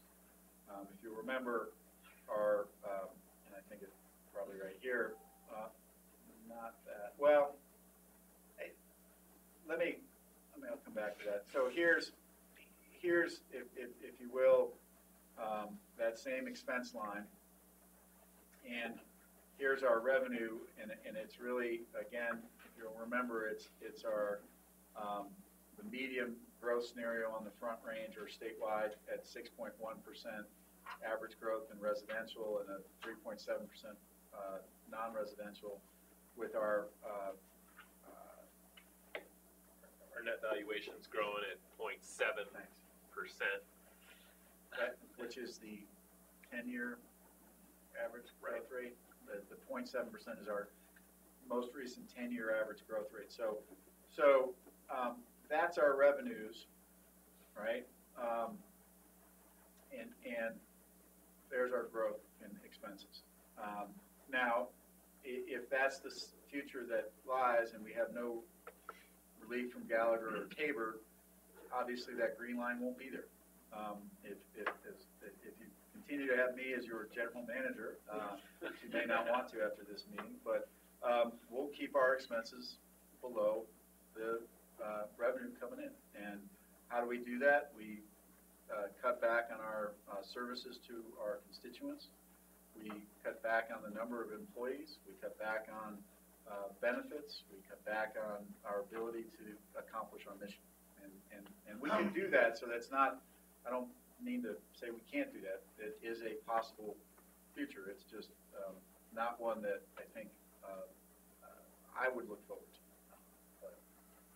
But there are communities that have been doing the same with less, or more with less. Yep. And that is a trend that we've seen in Northwest Colorado, because our constituents are not gonna accept less services. So we've had to get very creative in order to provide those minimum services and even include that more. So we've had to do some pretty good think tanking on that. And now I would agree with you that we can expect us to get more efficient, and I think Absolutely. we're doing that presently as we reduce forces and our force and really look at how to do that, and I think we'll continue along that line. I just don't know how, the gap here is pretty significant. So Tom Gray, just as we're thinking about solutions, if we were able to tie our revenue to inflation plus growth, would we be close to that 3%? Is that the projection? Because inflation's been 2.3. Yeah, if it's inflation plus, The taper limit. Not valuation growth. not valuation growth. I is what you're understand. saying, yeah. New building. Can you answer that? Well, if we were able to tie our revenue, yes, we would be able to, but, Pretty flat. I mean, yes, it kind of goes the same. but we're subject to the valuations, and the valuations aren't growing at that same rate. Understand. But the table cap is not on valuation, it's on new growth plus inflation. So that doesn't. Right. I'm just saying. Yeah. Just saying. Yeah. I guess this is merit, and, we also need to look at this in our decisions we're making in the next 6 months or so. In the It's a Wonderful Life type mode too, with Jimmy Stewart. As we talk about jumping off the bridge right now, need to think about what would the West Slope be like without the River District. And, the issues that we are facing, are, long term, we've been working strongly on the Denver and the northern issues and the lower Colorado River issues. Northern has $1.5 billion worth of projects on the books to construct in the next 10 years. Denver probably has more than that. And we really need to, it's nice to talk about doing more with less, or doing the same with less. But that is not the area that we operate in. We're not trying to, get through the next 5 years without paving some roads like Linwood is, but as Ian definitely knows, and as some of the others did. Andy was fortunate enough not to move up that direction. But I think that we need to keep that in mind. What are we trying to do? And what do we need to do as we look forward? Continue. I think, Dave, the way I would follow up on that comment is, given the likely future scenarios, and we're talking financial today, but if you go back to all the wonderful news about likely future hydrologic scenarios, I do see a greater demand for the advocacy and the services our district provides to our constituents in the future, not a declining demand. And as we, and I would tell you, I think you'll see in the polling later, it's not just me who's sitting inside the bubble who thinks that. It's, there are people who really recognize the value of having the voice of the advocate for Western Colorado water. So it's important to remember that. I don't think the CRCA solved all of our problems for the future. So, we're gonna really get spaghetti-like here. So, I think the first line, the green line is obviously our expenses. That hasn't changed. That's the same on those other ones. This gray line is what happens if we hold the effect of the RAR at the 6.95. And that's, by the way, we're using that number, and I just want to be clear. Right now, the RAR is set at 7.20. DOLA predicted last April that the RAR would drop to 6.11. They came out with revised numbers on our day of our January board meeting, which Kathy pointed out are revised to be 6.95 on that RAR factor. But that really is important for us to understand how they could miss the ball by that much. Excuse me, but that still is an estimate, and Well, based it could, on our review of when they issued those estimates in January and what's happened in April, last 10 years, or last number of years, they've missed it even more. So it could easily go back down towards 6.1 or 6.2. And Chris? Yeah, I've asked that question and I haven't come up with an answer. The only distinction or addition I would make is the first number, the projection of 6.11, was not from the Department of Local Affairs or the Department of Property Taxation. It came from the Legislative Council. Now, where they would have gotten the numbers to make those projections if it weren't from Department of Property Taxation, I have no idea. The assessments are set at as of valuations on July 1, 2018. So those data were presumably available, but were being revised and are being revised, as Andy points out. So it is subject to change, and history says that it will, but we don't know how much or which direction. So, We'll know in a few months. yeah. Well, and the legislature, I mean, irrespective of how the numbers may change, it is the legislature's responsibility to set the RAR, the residential assessment ratio. So they have until May 3rd to make that to set that number. Traditionally, it's a bill that's introduced in March after the March revisions, but they could wait, or they could fail to act, which they have done in the past. So I want to point out that the gray line is, what would happen if essentially we hold the effect of the RAR at 6.95. Now, I do want to point out, in my memo, when I talk about future potential scenarios, I actually outlined a future potential scenario that is not possible, and Peter and Chris were kind enough to point this out to me. So my error, we cannot set our district's RAR at 6.95. That's a constitutional limitation. So even if we go to the voters don't have the authority to set that RAR. What they can do is what CMC did, which is allow an adjustment, the board to adjust its mill levy to keep the revenue as if the RAR were set at 6.95. So mitigate the impact of the declining RAR by adjusting that mill levy upwards in those years where it drops. So that's the mechanism with which you can offset legally an RAR reduction. We can't actually have them set our RAR at that 6.95. I was mistaken when I said that. Bill. So, say we did that and had a successful turnout from the ballot, but that's only good for how long? Well, the way CMC's you question have the read ability is to that it continue to move authorizes that them mill to levy? do that in the future as the RAR drops. Okay, all right. So it's now.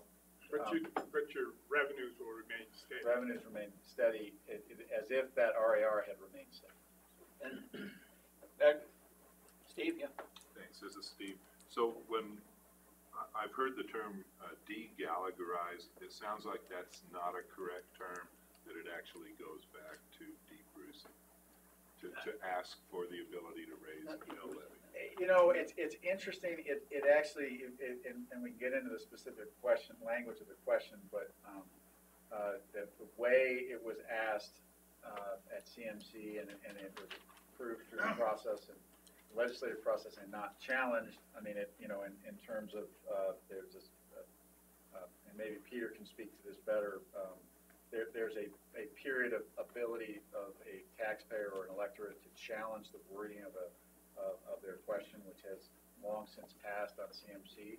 And essentially, it is a question that is worded, without raising taxes, shall the board at CMC have the ability to adjust its mill levy to offset the decline in the residential assessment ratio.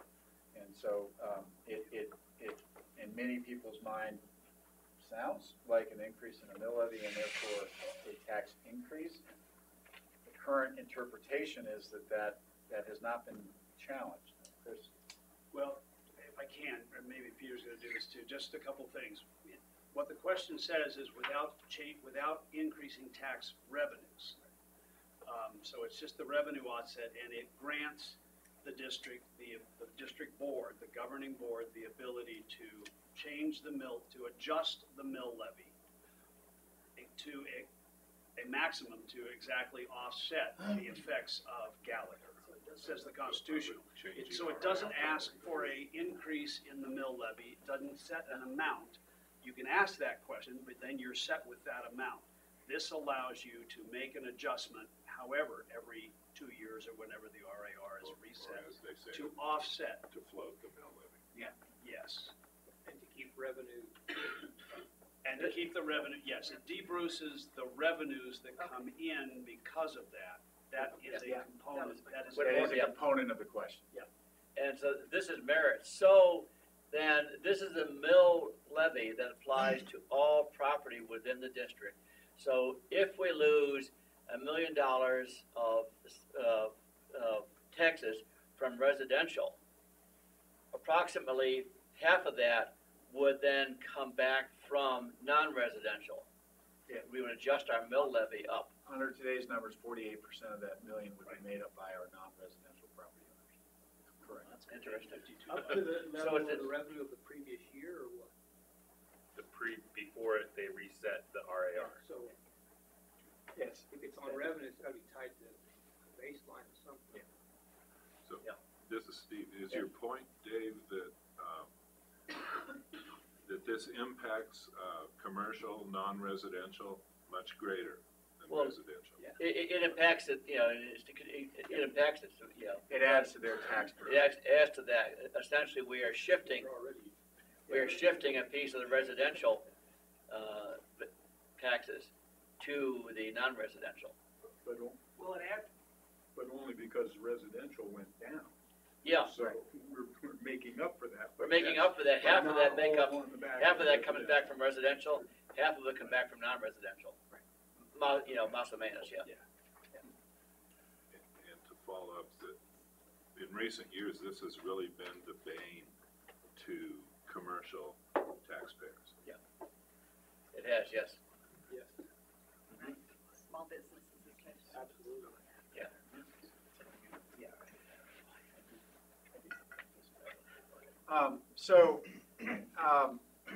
I do want to point out that, so the gray, and there's actually a blue line in there underneath the gray line that separates out at about 2034.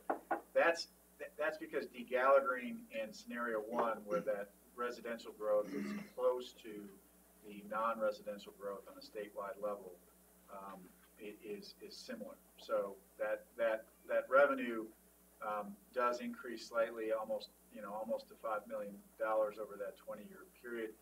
But and so when looking at this, one could say, well, gee, the effect of de-Gallaghering is not very significant, because that if the future is this 10-year average repeating itself, then there's not a significant difference to the district.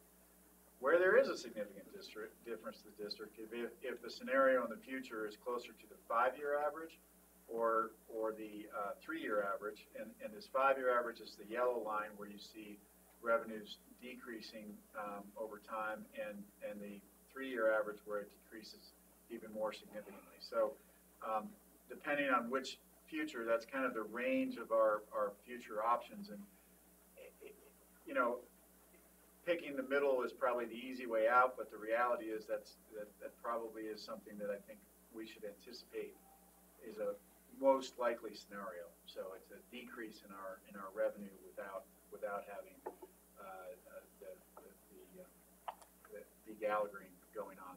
That's the difference in degallagering versus not, and having a growth rate that is a modest based on what's happened in the past 5 years. And that's based on the economic factors that you discussed. So, are there any questions on the Tabor Gallagher issues before we jump into? I actually think this might be a good time for a break. I was just gonna mention that, we and were coming up on almost 2 hours. And then we want to come yeah. back and talk a little bit about the enterprise, because I think there's some solutions to the enterprise which involve a potentially bigger hit to the general fund. So I want to talk about why and how that looks. Let's take about a 10-minute break. Okay. Yep. Thank you.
We have a lot to discuss in a relatively short time, so Yeah, appreciate everything that the staff has done to bring us to this point, so. thank you. I do want to point out one thing that Peter has mentioned, and he's right on. As I mentioned with the growth in expenses, it's flat, and our expenses really won't be a flat growth necessarily. But this also shows our predictions in the future also predict that our revenue will be flat and growing at a steady rate of 0.713 or 718. In reality, based on history, we know that that's the average, but what actually happens is our revenue goes up and down, and as our revenue spikes up and then spikes back down, we get hit.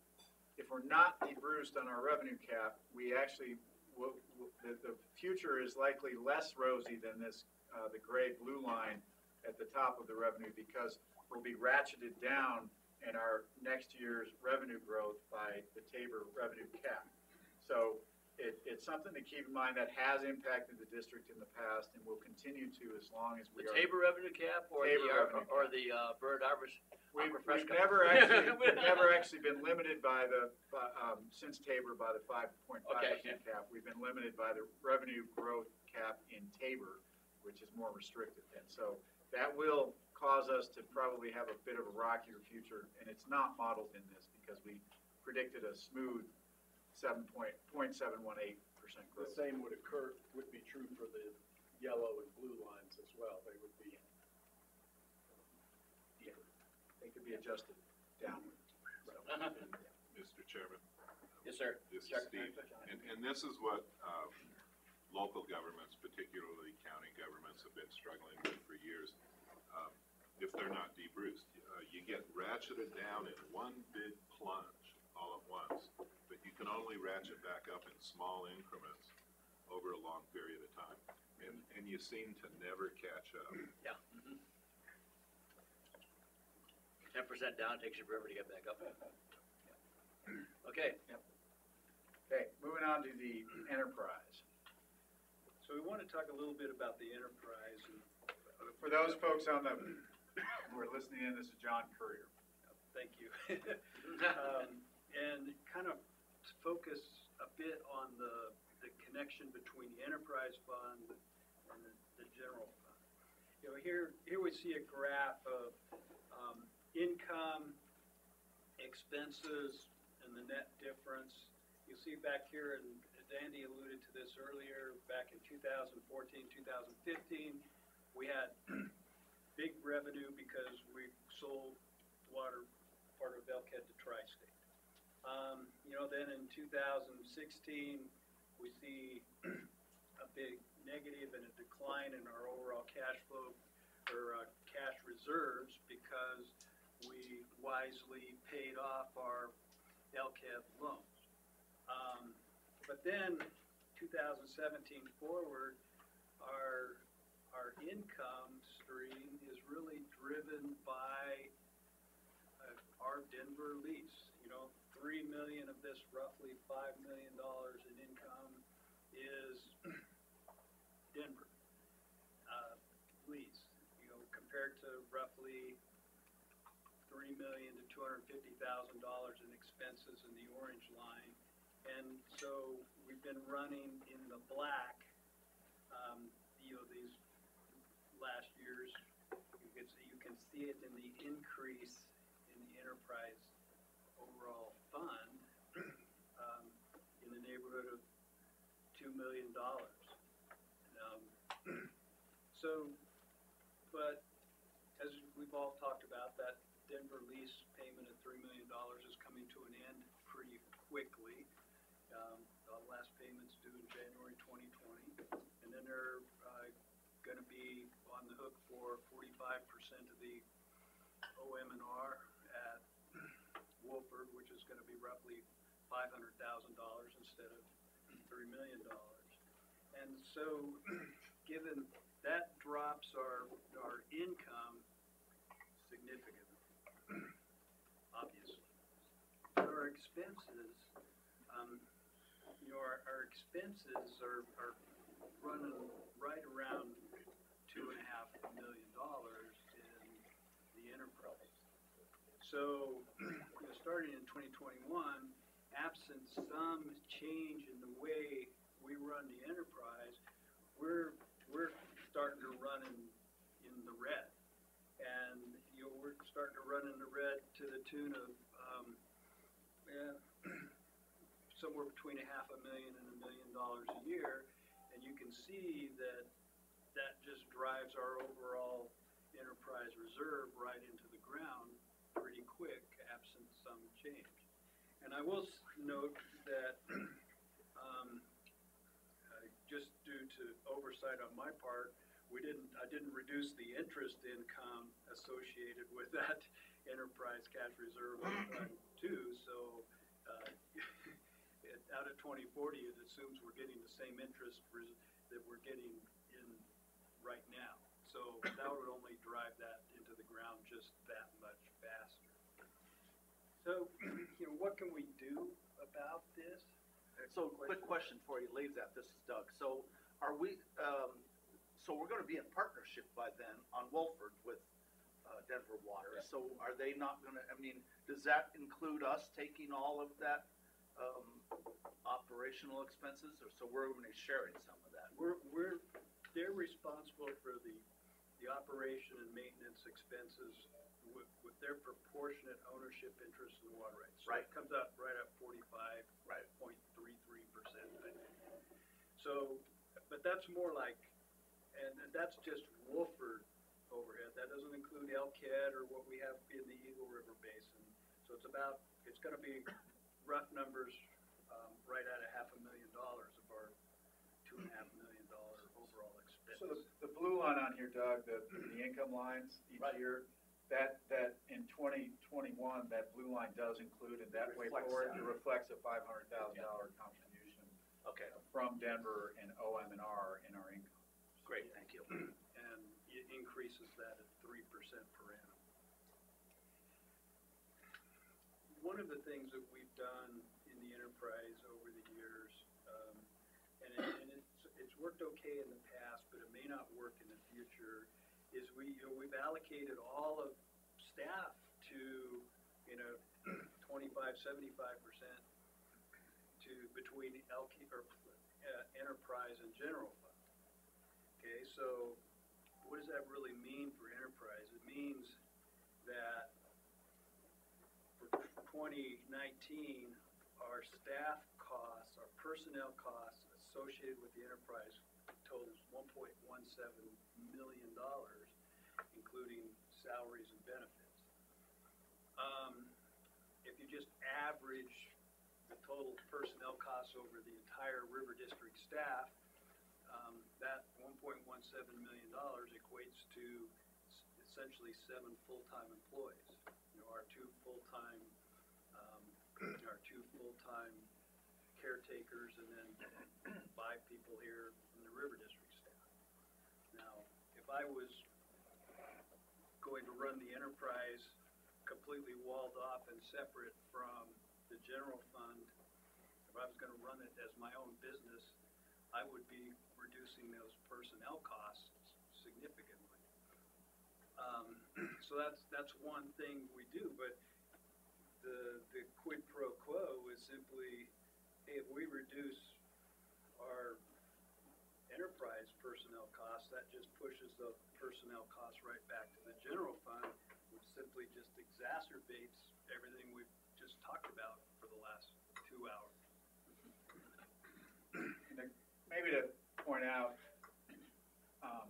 the split today between the shared employee costs is 25-75.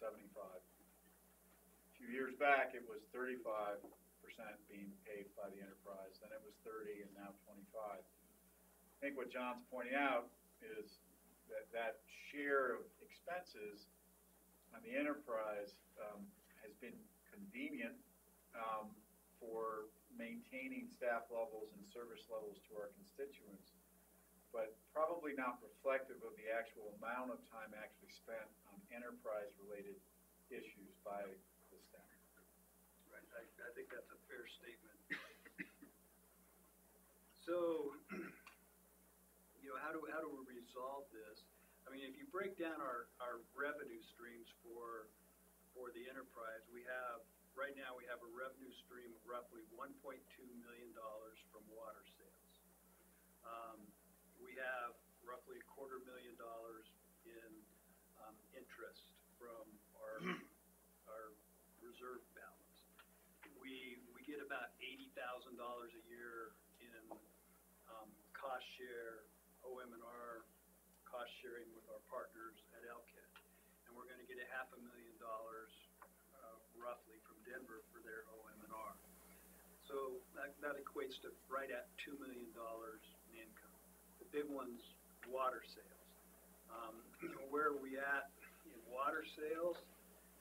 Well, as a practical matter, our Wolford water sales has been flat and declined essentially from 2009 forward. Our Rudai sales have essentially been flat since 2013. This last bump just reflects the 3,500 acre foot in-stream flow lease that we entered into with CRWCD in December. So Probably won't happen this year again. well, we have a call next week, and Okay. it may actually happen again next year. We'll see. We'll see how effective it really was.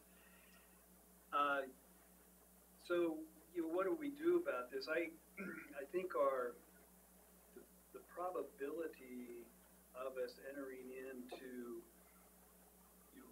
large M&I contracts in the future is kind of shown in what's gone on with Wolford sales. I don't think we're going to see a lot of large M&I sales in the future. I mean, we can't force them. We're a willing seller, but we have to have willing buyers.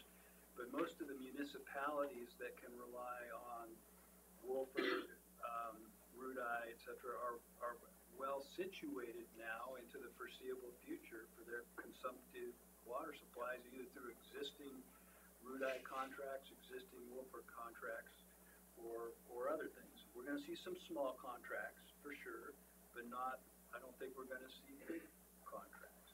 And I think the same, for some of the reasons that have already been articulated, I don't think we're going to see a lot of big energy contracts either. We've actually seen reductions in energy contracts in the last couple of years, not increases. And yet, will we have energy contracts come through the door? Yes. Are they going to be 5,000 acre feet? Yeah, I seriously doubt it. So, I think that just leads us to some flexibility to look at alternative contracting mechanisms. And I think that the CRWCD in-stream flow lease, in-channel lease for winter flows is an example of some of the things that are out there. I think we can pursue some of these leases, and I think there's a growing acceptance of paying a market value for environmental type uses of water, and I think that we have room to preserve our ability to meet our M&I needs as they come through the door and still entertain some of these other options. And so, in my opinion, I think it would be fiscally responsible to pursue some of those as they come up.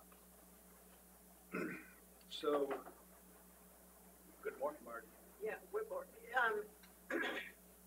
there any chance that anybody would want to be buying that water as part of demand management, banking, or anything like that? Well,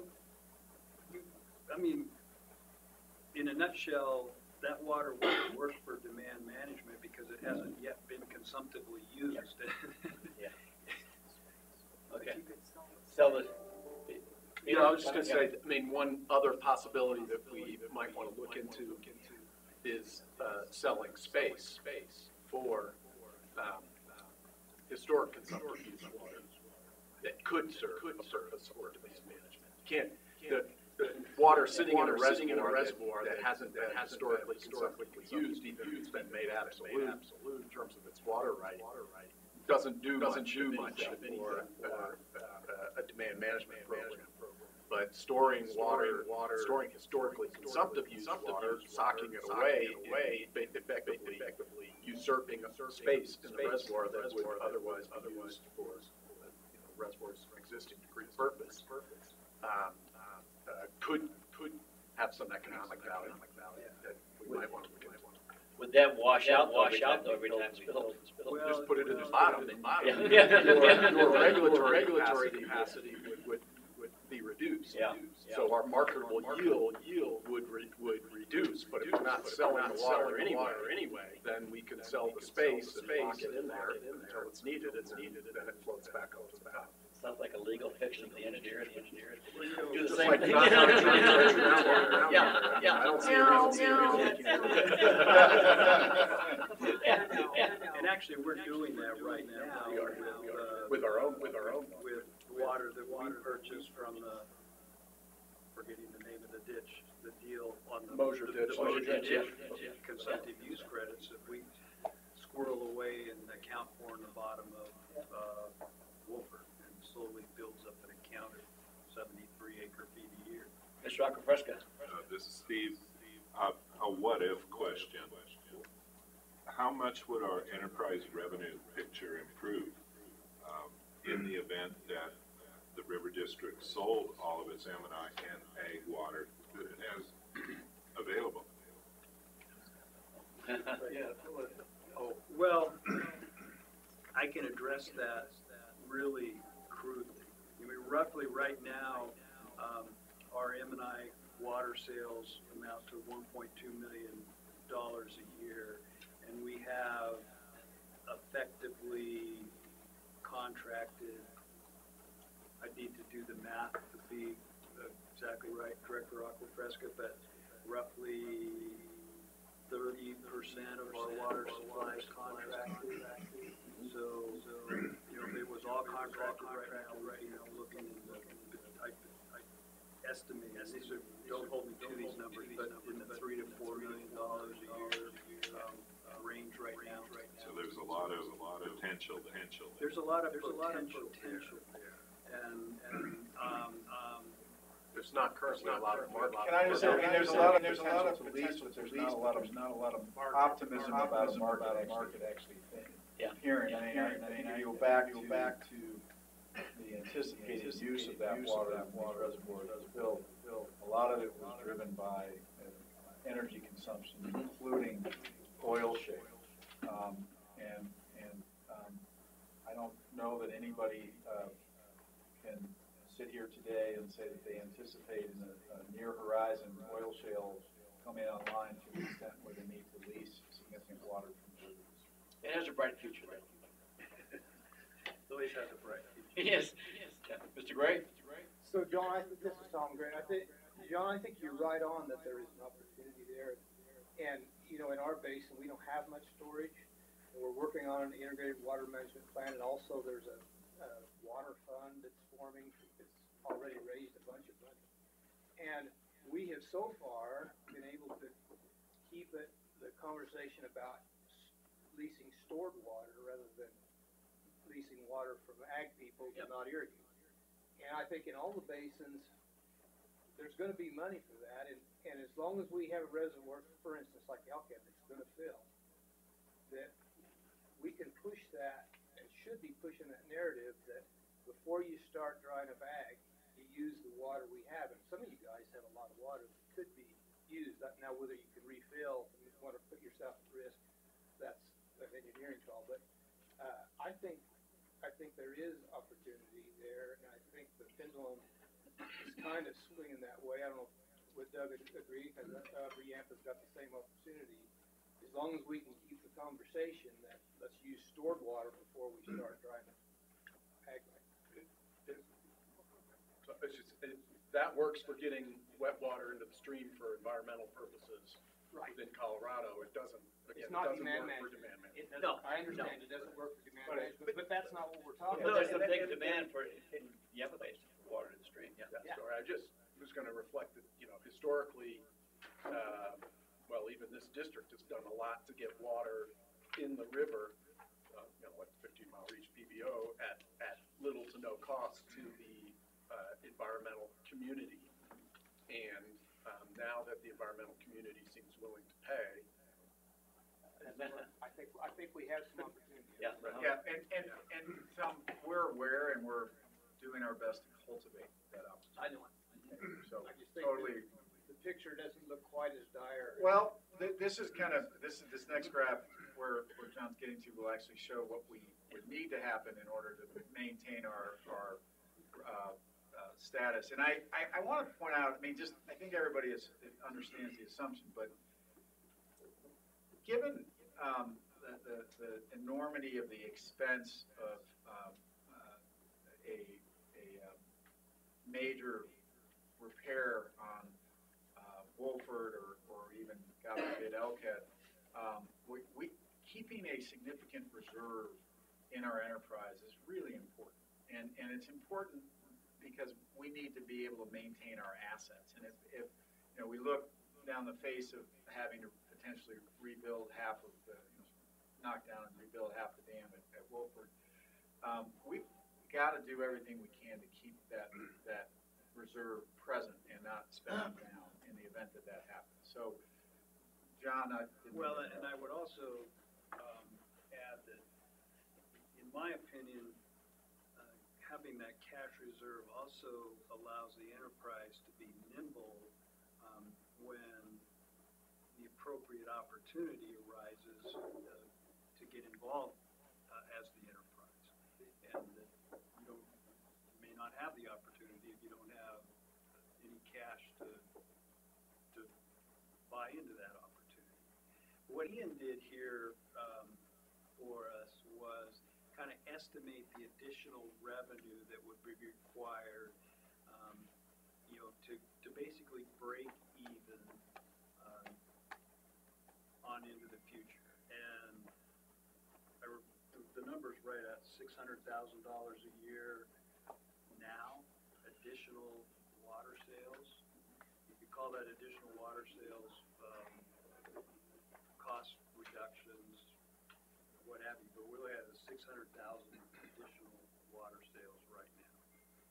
And that escalates out to 2040 to roughly 1.2 million in additional water sales.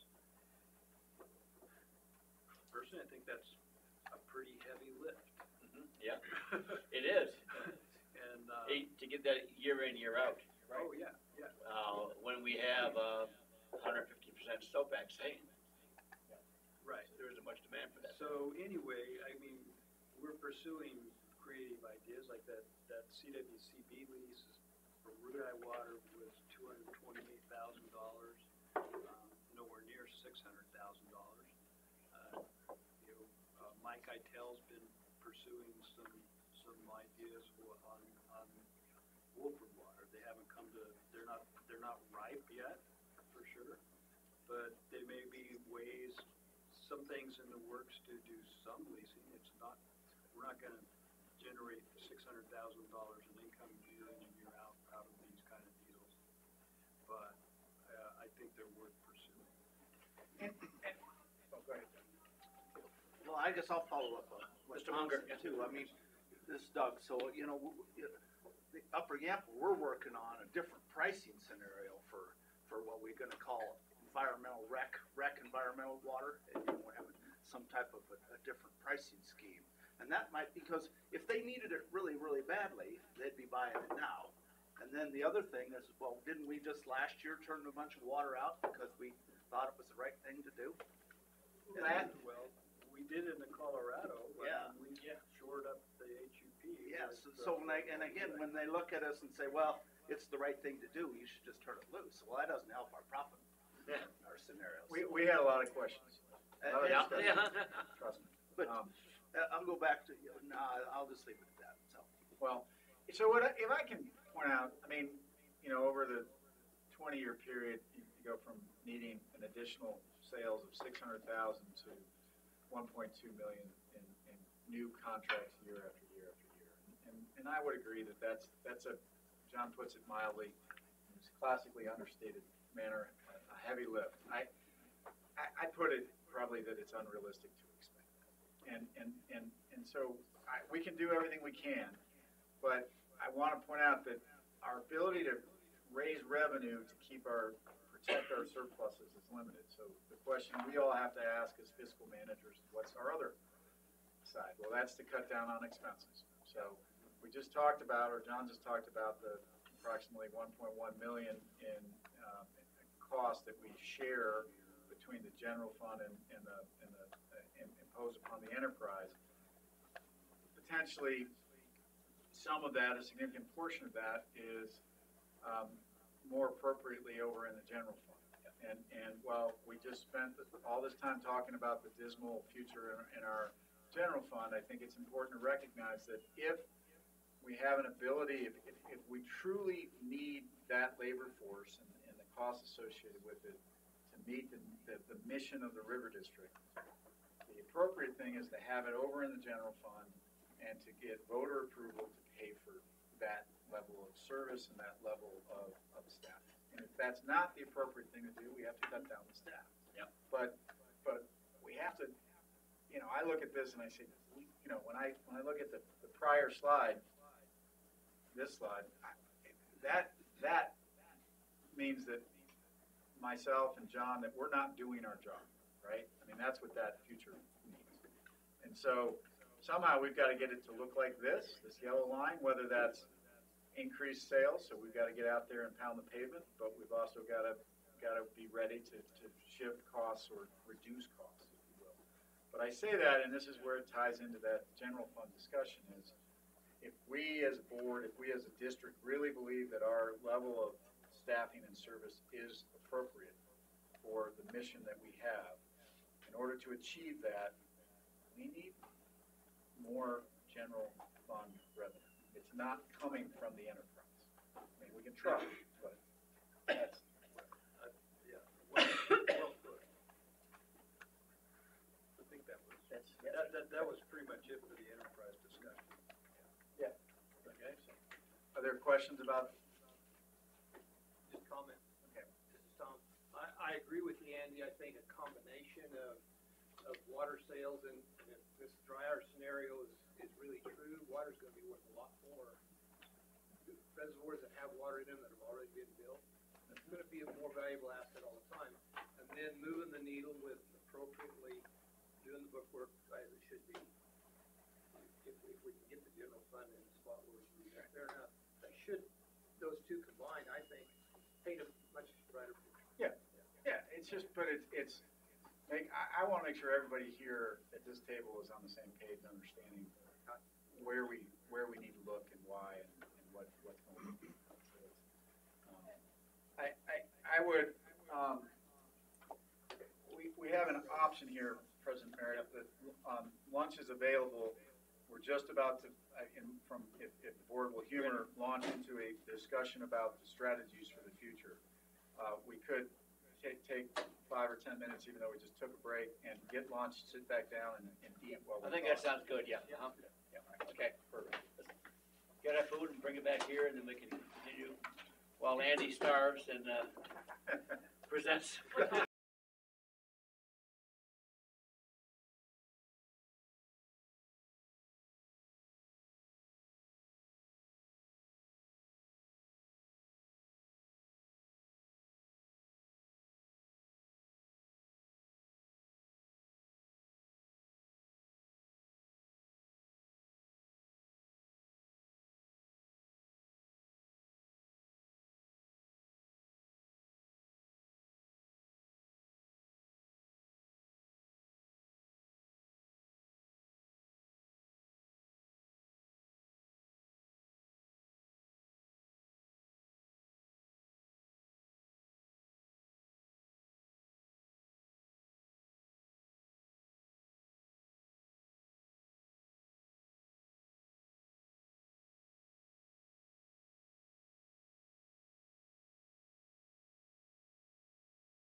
resolutions category.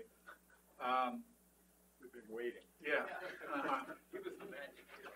Well, so I think if you, for those of you who have it with you, the memo that we sent out earlier this week, the final page, section 7 has really the options. And as I mentioned, the first option I listed was actually not something that we can do. So you can't actually set the RAR at its permanently. But the next one is, At least we don't think so. we don't think so. Yeah, let's put it that way. Is asking the voters to authorize the board to adjust the mill levy annually to offset, not annually, but biannually, to offset the impacts of a reduced RAR. That is the approach as had been referenced that was taken by Colorado Mountain College. They have a, Chris, am I right, 6 county? 5 Yes, county? 6. 6 county area, Five. 5 of which are in our district. Their question was worded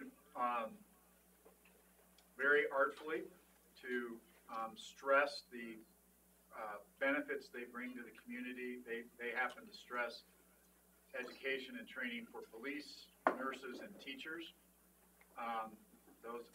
Those issues that they do, they obviously do a lot more than that, but that's what actually showed up in the language of their question. Yeah.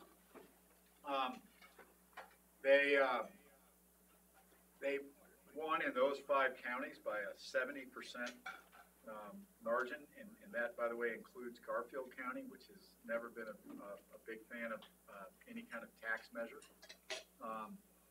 But they engaged in a fairly concentrated information program, an outreach program, prior to the election.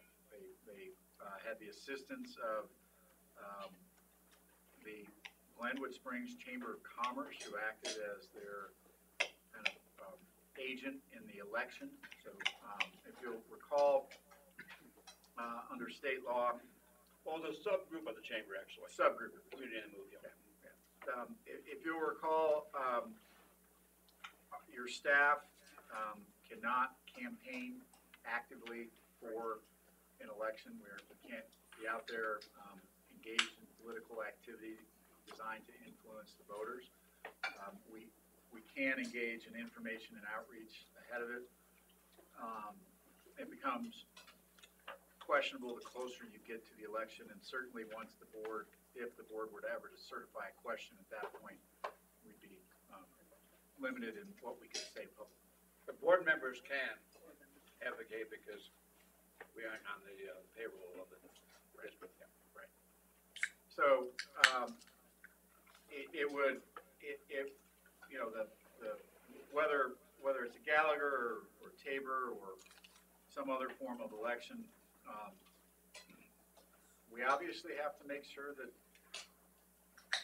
the voters know who we are, what we do, why we do it, and frankly, what benefits they get if they're going to vote yes, and what we're bringing to them as a result of that. Our pollster will be available here in a little bit, but she got some interesting insight from voters that are, I should say, likely voters in a 2019 election. As you may have heard previously, they tend to be in off-year elections. Those who show up at the polls tend to be older and more conservative. Why are you looking at me? It just happened to be where my eyes landed, Dave. And so understanding what folks are thinking is important, and that's where the pollster did do a little bit of work just to understand what's important to those folks, and what they'd be likely to support or what they wouldn't with respect to Gallagher.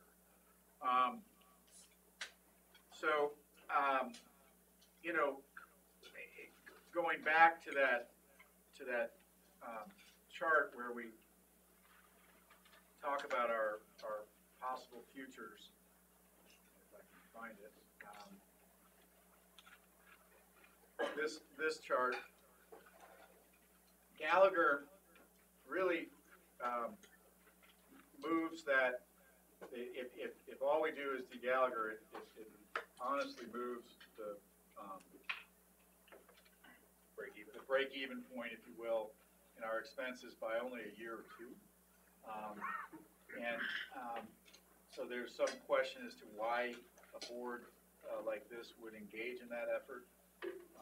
And I think, at least from my perspective, and the final decision, I want to be clear, is obviously the board's, and isn't one that you have to make today, and we don't want you to make it today, but I would say that the benefit in de-Gallaghering lies in the alternate futures. And the, frankly, if we don't have relatively equal growth between, on a statewide level, between the residential and the non-residential, that gray and blue line here, and instead we see a continued acceleration of residential valuation statewide, we end up in a situation where we lose significantly more revenue over time, and that impacts our district's ability to raise. So while the intersection of the line may only move a few years, the overall income differential over time is very significant, caused by Gallagher. So we throw that out there kind of for your consideration. The other thing that some districts have done with respect to Gallagher is, rather than mess with this incredibly complex formula and try to explain it to voters and hope they understand it, is I think I'm going to get the name wrong, but the fire district, the Middle Colorado Fire District, Colorado River Fire District. Colorado River Fire District, there you go. They just went and said, give us a mill levy increase. We're hit by Gallagher, we're going to be harmed, give us an increase in our mills. And They got fire trucks. And for fire trucks, for Yeah. firefighters, You can see them, yes. they apparently make a better calendar than the River District staff. I don't know, they're more saleable perhaps, but they did get an increase in their mill levy by explaining some of this stuff coming at them. Fire education is something, the more local you get, the more likely people are to vote for it. We kind of sit in the middle between local government and state government. Many people frankly think of us as a part of the state government. No matter how many times you try to explain it differently, they still think we are. Some people even think we're a federal agency. So it's really difficult to get that local connection sometimes. But the mill levy increase, it is one of the solutions that districts have sought with respect to Gallagher. The other question is really asking for a removal of the revenue cap in Tabor. So a full debrucing, right? And that allows us, if we looked at that, would have allowed us to keep an additional 1.2 million in revenue, or close to that, I should say about 75% of that. So over the last 10 years, it would have allowed us to bank that, keep that, provide services to our constituents with that money. So that is an option in the future. The other option, and a more aggressive option, just going back to the revenue cap, and I think Steve has done a good job of explaining the Mason County's approach. They went to their voters and asked only for relief from the state grant cap, or state grant portion of the revenue cap. So they debruced their ability to take in as much state grants as they can. Now, if I'm not mistaken, Steve, in Mason County, they tried that. They were not successful the first time they went for that, or I don't think they had that restrictive of a question on the ballot previously. okay. And this was just last fall, last election cycle, and it passed very comfortably. It wasn't a squeaker by any means. Because I thought that previously it had some requests in there for, to take state money for a railroad overpass or something. Yes, for individual projects. Yeah. That's correct. And Failed. that was many years ago. You have a really good memory. That was 2 or 3 decades Three times ago. it failed, yeah. But this was more general and broad, applying to all future state grants. But just that one question didn't deal with revenue. Right, just Yes. state grants. Now, just to be fair, that would answer our ability to continue to funnel state funds through to our constituents. It would not solve the structural revenue issues that the district faces. So it is a possibility, and it may be more palatable to certain segments of voters, but it doesn't fix the structural problems we see coming up. Peter?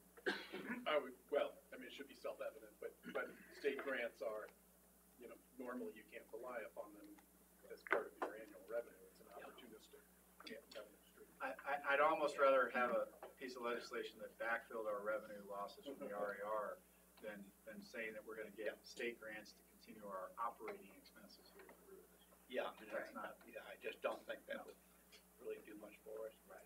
We aren't in the business taking state grants like a lot of communities are. But the results of debrucing state grants in Mesa County have been immediately. I saw in the paper the other day where the county has agreed to accept a $500,000 grant for the purposes of developing what's called the Palisade Plunge Trail. Yep. And that's gonna really kick off that project. and I think that's good. I would say there aren't many state grants that would apply to our operations. It may be our constituents' operations, but our operations are, at least I'm not aware of too many grant programs that would necessarily apply to those. Ms. Whitmore? Well, it just strikes me that in this last election, I had very little in common with the majority of voters. I wouldn't even know where to start a conversation, I dare say, with many of them. But the place I would start a conversation would be taxes, because the one thing that did seem to be a commonality among all of the various divisive positions was nobody wanted more taxes, with some limited local exceptions. But taxes went down in flames. So generally speaking, I think this is a tough lift. I'm not saying it's not doable. I'm not saying it's not needed. I'm just saying I think this is a lift. Moreover, I think the challenge here is we aren't really, unless we come up with some, at this point at least, we're talking operational budget. We're not talking, we need a new fire truck. We're not talking, we need, a new dam or reservoir. We're talking just operations. And I think that's a really tough one for people to get behind. I just think that's just the reality. People don't like, they'll support a courthouse renovation maybe, but they're not, just overall gonna support increased revenues. So I think we have to be really careful and try and take the one that's got the path of least resistance, which may be the debrucing, simply because it's been done quite, the Gallagher thing I think is still confusing for people. I don't think you wanna confuse voters. The debrucing, people have heard, and I think people generally understand it's really not that big of a deal, right? It's simply a matter of not getting money back that they might otherwise. But it's not really going to increase their taxes per se. But otherwise, I think we've really got to come up with some kind of, if we're going to be asking people to do much, I think in addition to operations, we've got to be able to say, we want to bring back the projects fund. We've got to tie it to the fact that the state of Colorado thinks that, adding a full-day kindergarten is worth $225 million, but water is only worth 12% of that, roughly, at $30 million. And so I think we've got to find a way to say the river district's response to that is we're going to help our constituents do the water projects that they need, and we can't do it without the staff and the resources that we already have, but we're gonna really have to, I think this is a tough one. I just think this is a tough one. And Marty, I think just a couple things. I would say statewide tax questions failed miserably in this last election. Local tax questions fared much better. And Yeah. not universally, but. I was gonna say, right in here, maybe. But this one, Well, even in Mesa County. but while this one isn't statewide, it's still fairly regional. Regional, yeah. Yeah, no, and I agree with that, and I would also agree that, if you look at one of the consequences of our budget cuts, it is our grant program. And I think that if we're going to go to the voters for any kind of tax gotta increase, promise to the bring it board back. needs to consider Yeah. the benefits, bringing that back, that's a concrete benefit to folks, and it can be explained in some few short phrases that way. But, Yes.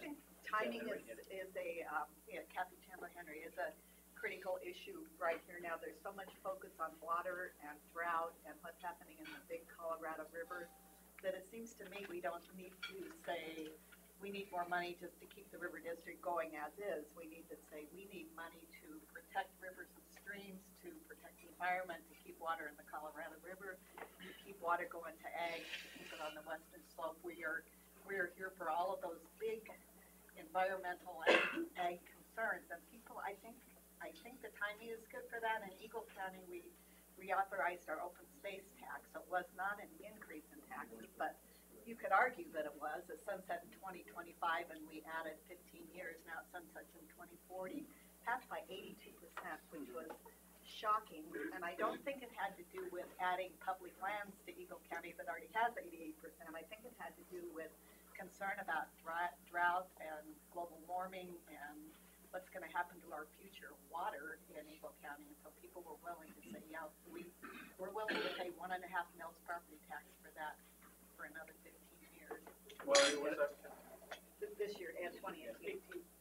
and I would just say, Kathy, that I was just talking to Jim because our pollster actually polled some questions related to preserving farming and ranching, healthy rivers, all those kind of concepts. And so we're going to try to get her on the phone here in about 15 minutes so that we can have that presentation and then continue with further with this discussion. I was just gonna say, funding, yeah. Thank you. The poll results are interesting when, but if you look at the ballot question, the debrucing, and I don't know whether, Ian, you've looked at this, but the impact of a debruce measure without de-Gallagherizing, I mean, does that do it? That's Yeah. effectively what happened to CMC. That's why they had to come back to de-Gallagher, because they had already debruced. They had to come back and de-Gallagher because Gallagher was bringing it down a little bit. So if that were to be a direction, you might want to consider doing both. But I think, Yeah, we are stuck at 2.56 or whatever. And that really is our constraint right now, is it not? I'm saying, this is merit. We are stuck at 2.256. And 252. And we don't, that's not gonna increase. Right. So we're driven really by that. And coming down with Gallagher. And correct me if I'm wrong, but I don't think the debrucing and keeping revenues is going to benefit us at the current time. It depending upon what happens in the future with respect to the growth in our net valuation. Yeah, okay. If it spikes up again, Spikes up. if it spikes upwards, that's the period of time where we would actually, if we remove the revenue cap, we would be able to capture that extra revenue while keeping our mill levy at up instead of ratcheting it down with the temporary tax credit. so long as the RAR doesn't continue to increase. Mr. Gray? Well, I agree with a lot of what Marty had to say, and I think that just tax questions don't seem to do very well unless they're for a finite time and for a specific purpose. Like we're gonna build a new schoolhouse and we need a bond for 20 years to do it. That sells pretty good, but just, we need more money. Some pass, but they don't pass near as well. But, the other thing is that I don't believe taxpayers want to see government grow by more than inflation plus new growth. They're good with that, but that's what passed Tabor to start with is that said, well, government's growing at twice the rate of the private sector is, and we don't like that. So I have a question tied to those comments. Is it illegal or something that we can't just ask voters to allow us to adjust our mill levy to meet the revenue and spending cap at Tabor? I'm not sure I fully understand the question. Well, will you give us the latitude to make adjustments to our mill levy but not to exceed the revenue and spending cap that's in Tabor? So to stay even, We can grow our revenue by growth plus inflation, which is about 3%. That's what the trend line shows. So You probably still have to phrase that in the form of shall taxes be increased, yeah. question, but if you Yeah. phrase it that way, then you probably could. And maybe that would shoot it down because but Well, it just seems to me if we could put the concept out there that we're not looking for more money, we're looking to stay even with the growth rates of Tabor. That seems like it's something that people could live with. Yeah, no, and that would help us in years where like this one, where our mill levy cap, our tax rate cap is what's stopping us from acquiring. Yeah, and if our mill levy cap isn't what's stopping us, Then we're still growing at a rate of yeah, inflation. then we're right. And I think that's definitely a possibility. If I could maybe just throw out a concept, and that is that, we're in an odd year. We have this is a difficult election year from many perspectives for any kind of a tax increase. And I think our pollster can speak to that more. But is it appropriate to think about a Gallagher question this year and then potentially in the future some form of question that approaches and addresses the Tabor issues, and whether it's Tom's or it's a degrucing or whether it's a mill levy increase or whatever it may be in there. And I think I just want to throw that out. Our pollster is going to join us here in about 9 or 10 minutes. But before getting on the phone with her, I do want to just run by a couple other concepts so that they're all floating in your head and you have an idea about where we may go, or at least the harebrained ideas that your staff came up with in terms of where we may go. We have been approached by folks interested in the headwaters counties who have asked if we would be willing to use our sub-district authority to create a sub-district in the headwaters counties that would create essentially a healthy rivers fund so that they could use water to lease it out of reservoirs or now in their minds perhaps lease it from ranchers and farmers to keep it in the river, to do river improvement, to do agricultural efficiency projects, to do other water conservation measures. And they've approached us on that. It would be 5 or 6 counties in the headwaters. It would be a sub-district of the river district. We have statutory authority to do that. I'm just going to lead the discussion by saying I have great concern about that. We have already the potential that we overcome every time we get together of polarization because of the different activities and economies in our headwaters and our border counties. And if we set up a fund like that, I could see that sub-district actually acting at odds with some of our policies as a district, and some conflicts arising Peter and I have even talked about how he and I and the staff would serve both, because, they, you know, I hesitate to endorse that idea. I feel obligated to bring it up because frankly, the polling will show that, there is less tax averseness in the headwaters counties, and so a tax increase may actually pass up there, where it might not pass in the district, because if you, in an odd year election, for instance, 49% of our likely voters come from 3 counties. They come from Mesa, Garfield, and Montrose County. And so,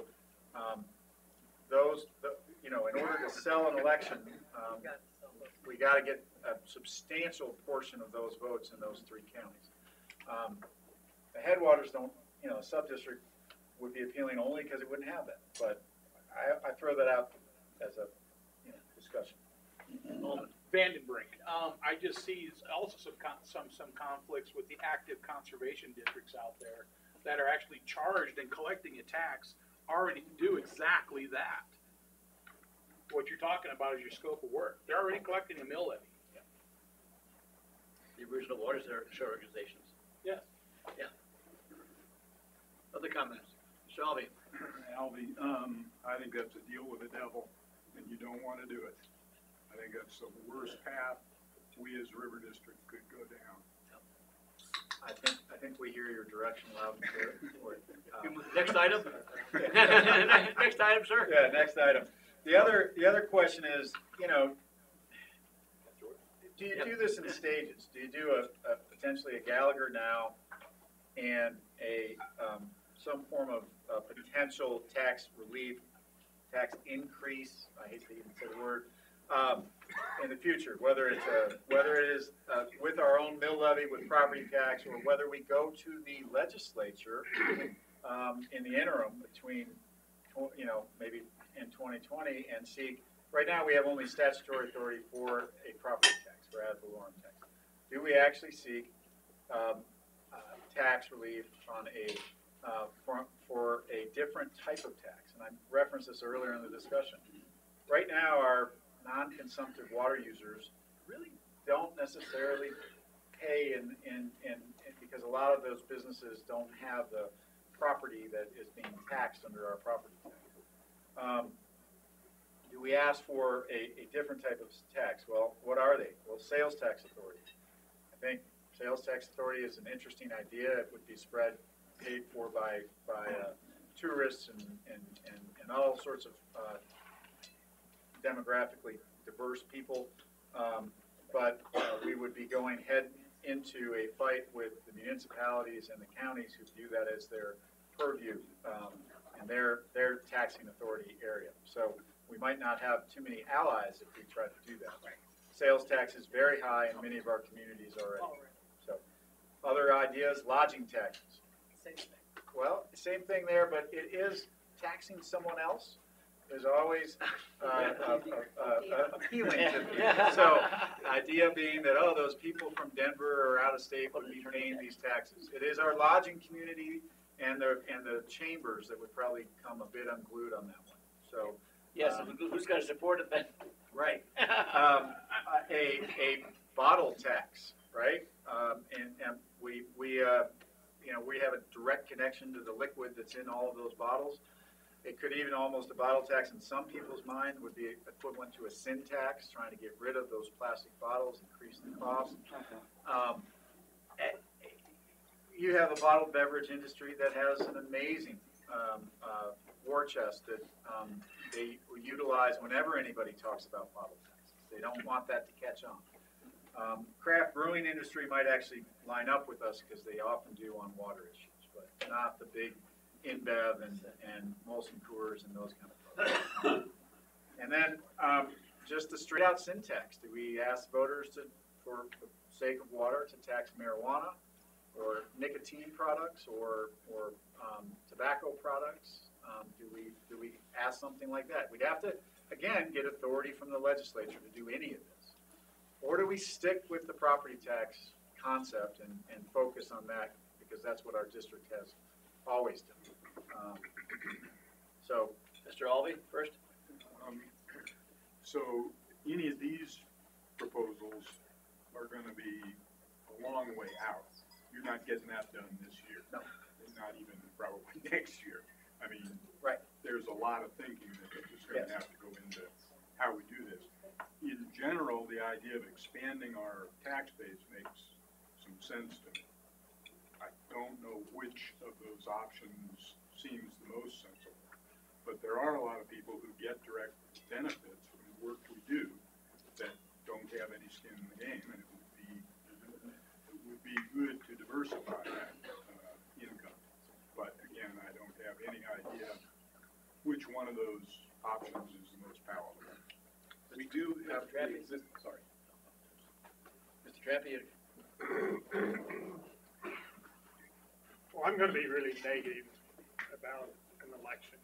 I really am fearful unless we can find that item or that issue is all important. And I guess in my mind, that issue is drought contingency planning. But whether we can make that fit the budget, I don't know. But I think, in my community, demand management, drought contingency planning, I think that would be a trigger that might get the vote out in a positive way.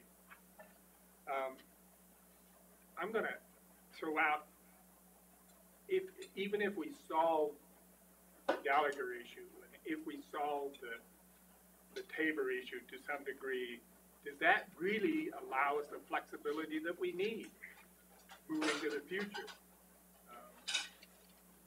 Do we need to create some new entity that somehow uses the same staff without conflicting and has new ways of generating revenues? Now, whether it's some of the things that Andy talks about, that's fine by me, but what I'm trying to do is get away from the political process and set up something that's a little firmer in business rather than have to go to an electorate or have to play with the legislature when we're in a minority. And we certainly somehow need to tap into the part of our constituency that don't have any skin in the game at the present and are asking for all kinds of service. And that's getting the best of me. Mr. Fleming first, then Mr. Elton. I was just gonna mention, I missed the beginning of what Director Albee had to say, but we do have the statutory authority to levy assessments based on properties that are benefited by district works. To my knowledge, that's never been exercised. I don't know whether that could be exercised absent a vote, but, That's a pre-Tabor authority. that's, Yeah, well, yeah, it's a pre-Tabor pre-Tabor authority, authority. we have 2.5 bills in our legislation too, so. But in theory, there is a correlation to the assessments that are levied by special, or by irrigation districts, which are not taxes and are not subject to Tabor. It's something that we can look into further. I'm not. Mr. Vesby first, then Ms. Whitmire, then we need to call in. Yeah, I'm gonna agree with Bill over there, because I think we have some assets that we can actually potentially look at, but we gotta brainstorm in a different fashion, and I don't know, right now is probably the time to really start digging into that or not, but there's some creative thinking that could come out of what we already have today and build upon to create another source of revenue and to shore us up. But like I said, I don't know if we wanna dive into that right now, but. Ms. Whitmore now, and then we'll call. Well, to follow up on that, what about a foundation that's sort of a support foundation, and we try and get money from the outdoor retailers, we try and get money from, some of the entities that do benefit, but right now don't have any skin in the game, or voluntary, memberships, contributions, and work it as just, like many other nonprofits Yeah, work it. any number of ways, depending on how much money you can generate, what you can do.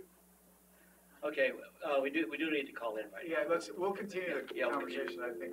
Or remember, you have a question.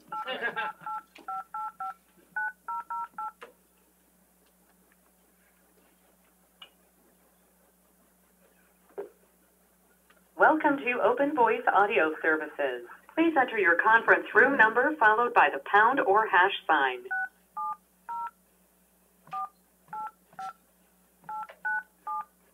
Conference room number accepted. If you are the organizer, press the star key now. Please enter your PIN followed by the pound or hash sign.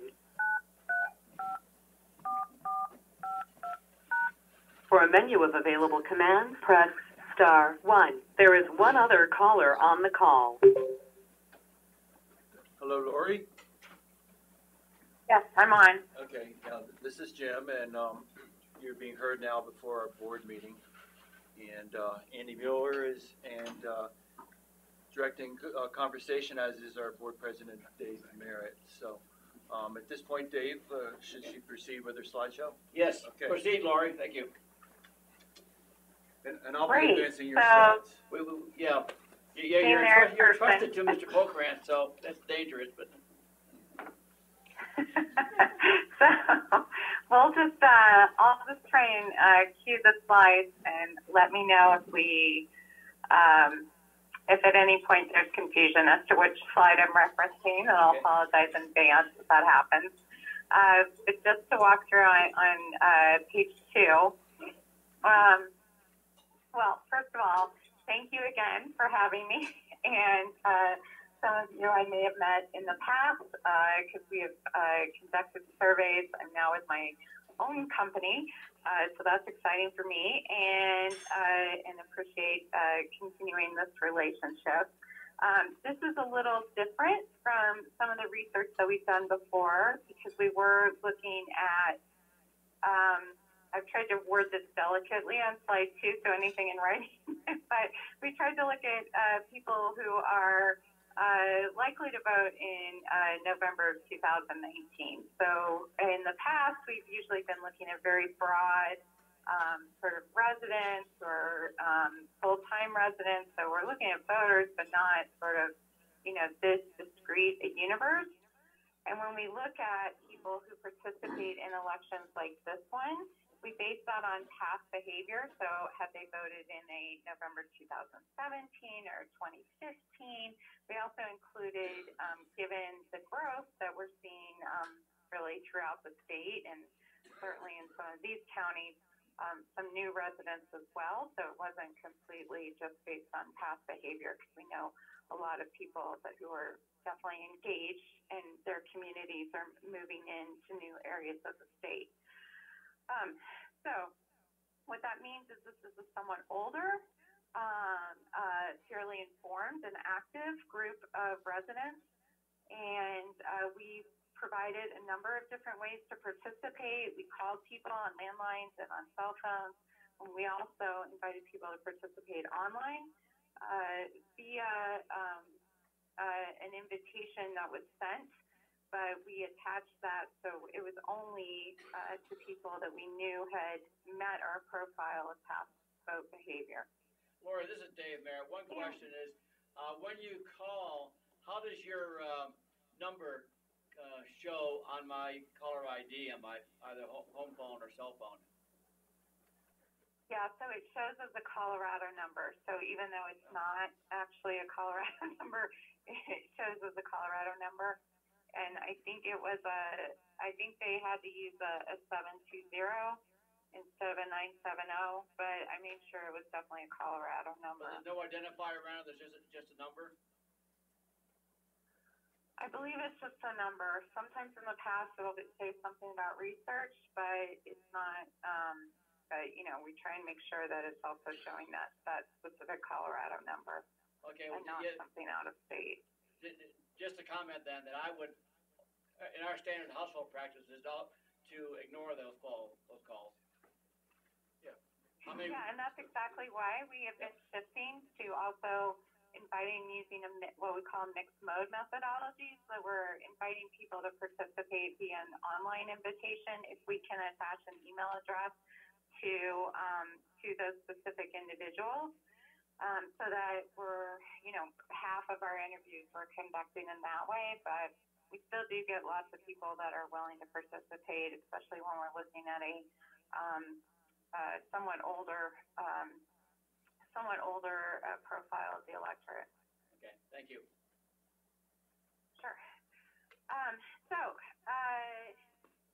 Let's dig in. We asked a few broad questions. Actually, most of these were asked later in the interview. But we wanted to understand just, sort of where people are. We asked them a question that we've asked in the past. Again, it's sort of a totally different universe of residents. So, but it's still notable that when we look at who's thinking about whether we have an adequate or inadequate supply of water to meet the needs of residents over the next 10 years, we only had 21% that felt that we did. So that's pretty much in line with what we've seen. And that's somewhat different than what I've seen statewide, where people are a little more confident on the Front Range that we will have an adequate supply of water. And then when you look at on slide 4, again, why I say these people are somewhat better informed and more active responses, they were more familiar with the Colorado River Water Conservation District. We use that phrasing because that's the technical name that would appear in a ballot question. So we wanted to gauge familiarity with that rather than sort of the shorthand version. But most of the respondents told us that they had a favorable impression. Very few indicated any sort of unfavorable. It was only 8% unfavorable. But it was a higher familiarity. There was only 30% that really couldn't rate the district. And that was on slide 5, it's notable, and especially good for any even quasi-governmental agencies to where we see this sort of response, that people are fairly positive across the partisan spectrum, because that certainly doesn't happen with every single government entity. And just to give you some perspective on slide 6, we also asked about county government and Colorado state government, which obviously people are extremely familiar with and able to rate. And so that's why you'll see a little bit of a boost there, but for the most part, the intensely favorable responses were even higher among those in this sample of residents. So, but the heart of the matter was really what is on slide 7. So one of the things that we know, and we've worked on ballot measures throughout the state and in, dozens of states around the country that allow us to participate in this format, is that the language of the measure can really impact how people respond. Again, half were reading this, half were hearing it on the phone. It only had a slight difference in response there. And the other thing that we really benefited from is not only having done some work on the Gallagher so-called measures around the state in this last election, including for Colorado Mountain College, but also the benefit of having conducted research on you all's behalf. So we kind of knew some of the elements that were really important to people. So we've got the language that I know was vetted by legal minds that are important, and sort of modeling based on of what CMC did. And you can see it was read exactly as we're seeing here. Obviously, some of this is fairly technical. We're trying to make sure that they understand, though, that it's not an immediate tax increase. It has the exact language about some of the things that we've seen in past opinion research that we would say we would continue to do, that you all would continue to do as a district. And then, again, obviously, some of that technical language at the end. Notably, this phrase about the district's locally elected, that should have been local board. We did change that language and missed that one phrasing there. That was changed in the questionnaire. To have authority to adjust the district's mill levy, and that'll be important, I'll talk about in a second, as to reasons some people responded negatively. But for the most part, on slide 8, you can see that a majority, 3 and 5, said they would vote yes if the election were being held today. On the proposal, we had fewer than 1 in 4 that were saying that they would vote no, and another 16% that were saying they were undecided. Now, notably, among those who initially said they were undecided, most of them, so a total of 11%, indicated that they would lean towards voting yes. But we know that if, there's any hesitation, we sort of can't count on those people to shift into the yes column. So that's why we're looking at this 60%. 60% is a very positive result, honestly, for most ballot measures in Colorado that have anything to do in relation to taxes. Even these so-called de-Gallagher measures, where we're not saying it's sort of a guarantee or an immediate increase in taxes, but people are, anything related to their pocketbook are somewhat hesitant. It is significant, though, that we have 27% on the follow-up to whether they vote yes or vote no, who said they definitely vote yes if the election were being held today. And that's more than twice as high as those who said they definitely vote no. So any questions or clarifications before I keep moving? We don't see We'll any. talk about some of the subgroups. Okay. We followed that up with a question asking them why they would support it or oppose it. And then slide 9 categorizes some of the themes that we saw in the verbatim responses to that question. For the most part, people, and you can see sort of these words like protect and preserve and keep, the bulk of the comments really focused on this idea of keeping water on the western slope and protecting the rights of water and those resources.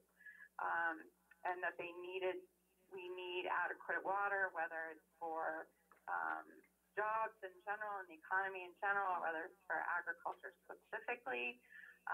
But there were different ways of phrasing it, but I mean, it just really dominated. Much less about wildlife, about fish, about recreation, much more emphasis on agriculture and just generally the idea of keeping it on the western slope. So I have a And question. then, of course, there were, yes. Hey, Lori, we have a We have question. a question, yes, Lori? Yeah. So Lori, this is Kathy Chandler Henry. Is that list you have there in order of the most responses to the least? Or is it? Yes, Okay. it is. Okay. Yeah, and that's why I mentioned like wildlife or fish or recreation was far lower. That's very consistent with the past polling that we've done in the district overall. But the focus, and really almost anything I've done on water specifically, almost anywhere, is that, people tend to think about just, wanting to make sure you have adequate supplies first. Obviously in the western slope, there's a sense that that's threatened by whether it's the Front Range or whether it is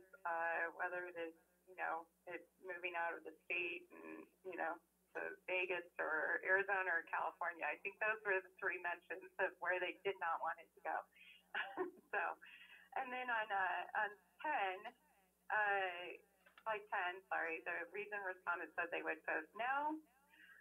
Okay, so remember, we started the language with without raising additional tax revenues in the year in which the mill levy is adjusted, right? So it's sort of it's trying to explain that this is not an immediate tax increase. Right out of the gate, some of the responses, there's just simply, I don't like taxes, or I prefer to lower my taxes. There is also a sense that, and you'll see a couple things here, mill levy should be voted on, or they don't want the board to have that authority. I think that could be addressed with some inclusion of public comment or ways for the public to provide input to the board on that. That is the thing that we saw with in other de-Gallagher measures as well in the past, and there's not really a perfect, that's what you're allowing, that's what they'd be allowing you all to do, so it's sort of inherent, but it is a concern of some respondents. And again, this is a smaller group of people, less than 1 in 4, who are saying this, and it's definitely not that they don't approve of the district or they don't like the work that you're doing or they don't care about water. None none of those things. It's much more about sort of taxes and government authority. And that's fairly typical for any sort of, even a tax increase measure. So a few things to highlight in terms of how people responded, because, you know, not a homogeneous group of folks. So we looked at a number of different variables and subgroups within the sample. So now I will say, and on slide 11, in terms of partisan responses, this is and we're seeing this with T. Gallagher measures, they tend to be less partisan than pure tax increases. So these are obviously very positive responses among Republican voters, even unaffiliated voters. But as it tends to be the case, Democrat voters are more willing to provide either a tax increase or government some flexibility in terms of taxes. And so they are somewhat higher at 71%, but again, solid majority across the partisan spectrum and throughout the district on slide 12, somewhat higher in those headwater counties. And again, there's some cross-pollination here really because of partisan differences in age. Those headwaters counties tend to be a little bit younger and a little bit more Democrats, so we're seeing a more positive response there at 65%, but again, a majority, no matter how we divided up responses. And even in Mesa County, on slide 13. Just a minute, Lori, before we jump slides, Kathy Chandler Henry had a question. Just a clarification, by independent, you mean unaffiliated? Unaffiliated, yeah. Unaffiliated. Okay. Yeah, that is a point which should be changed there, because it is unaffiliated, yeah. Right, or people sometimes will just tell us that they're independent, so it goes into that broad category. We know that they mean unaffiliated, but they think of themselves as such. So, and so then there's really in Mesa County, younger residents are somewhat more positive, but really we have a majority response across the board there. Again, 54% even among those older residents in Mesa County. There is a little bit of a, sorry, my computer froze. There we go. And then on slide 14, we also looked at length of residency, considering that we have had newer residents move in. And this is a somewhat unusual dynamic. Those long-term residents are the most likely to be supportive. A lot of times we'll see younger residents being more supportive, especially when it comes to tax increases. Higher here at 62%. And so that's a good thing. It means that these residents are really, you know, those are the people, A, that are most likely to vote, and B, they are really sort of oftentimes, how should I say, you know, more likely to be leaders in their communities. And so I think that's a positive sense there. Now, what we have seen on these measures is that sometimes there's confusion. And so people may not, you know, they may interpret these as tax increases. They may interpret them in a wide variety of ways. So on slide 15, what we did was we said, basically said, let me tell you a little bit more about this. If voters approve this measure, it would not increase tax revenues to the district, but would simply allow the River District to ensure that their revenues do not decrease in the future if property tax assessment rates decline. And knowing that, we asked them again, would you then vote yes in support of the proposal or vote no against it? And you can see the fairly dramatic shift that occurs, not only in overall support, moving up to 72%, but those who said they would definitely support it, knowing that information, just that little bit of information is up to 36%. And obviously the no declines as well as some who are holding back. So that's really the first thing we'd want people to understand. It's just a little more about this is not sort of a way to go out and grab a whole bunch of new money and just sort of willy-nilly just go for increases in taxes, but this is really just an attempt at stabilization and sort of keep things where they are. and I'll talk about trying to explain Gallagher in a second. It's also important to note that on slide 16 that that really, for the most part, residents are telling us, again, remember they tended to have a positive view of the district, and most are saying they feel confident that the local board would handle taxpayer money wisely, but only 12% are very confident. And that's, again, that's something we see, especially for special districts and those types of entities. They may have a better sense of what their county does with dollars or what a city or town does with taxpayer dollars, one way or the other. Sometimes that can be for ill. But it tells you that that's fairly soft, and that's why, for example, possibly including some element of public input or something like that might be helpful, because on slide 17, you can see there's such a direct relationship with how confident they are in the handling of taxpayer money and then their response to this particular proposal.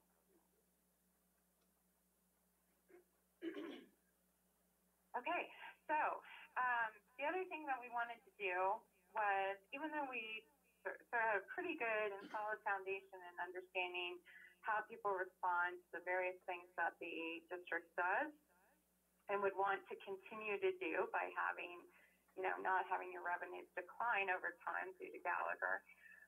On slide 18, and again, these were randomized, so there's two slides here. I'm showing you the top tier right now, which just by chance happen to be the ones that we included in the ballot language. So that's good. That's the benefit of research. We kind of knew what resonated.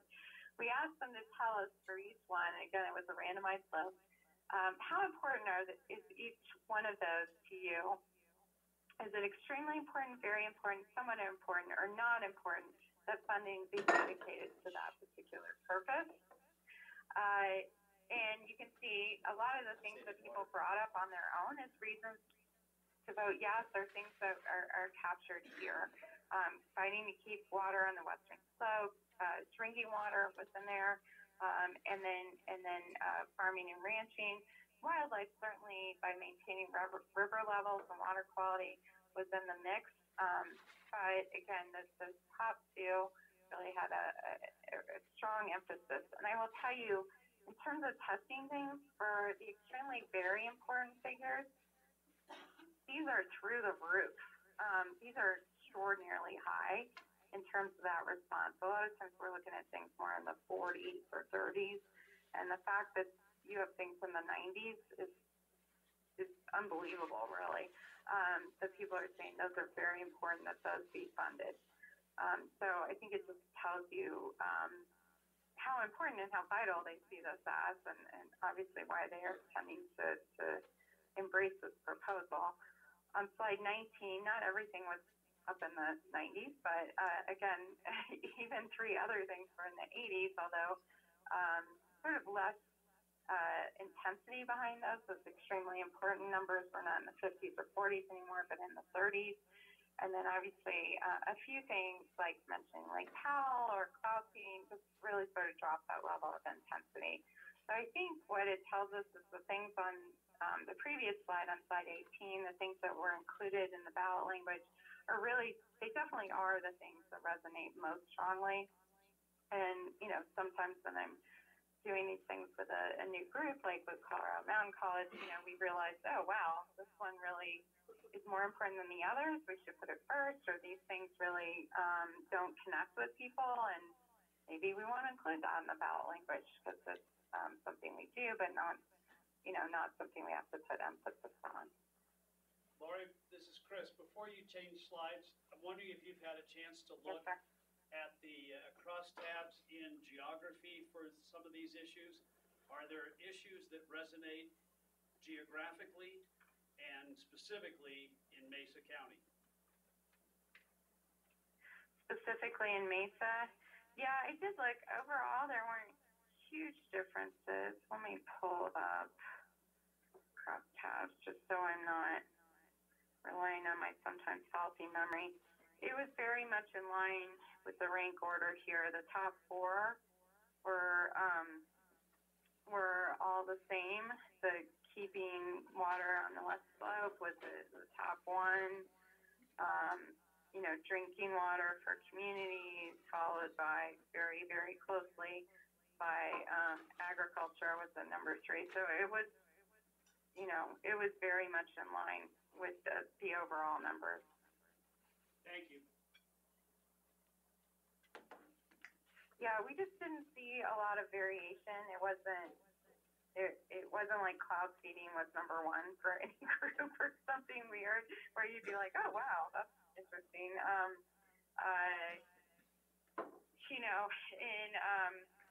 Younger residents were really fairly close. I mean, there were a few blips here and there, but they were more differences of degree rather than distinction.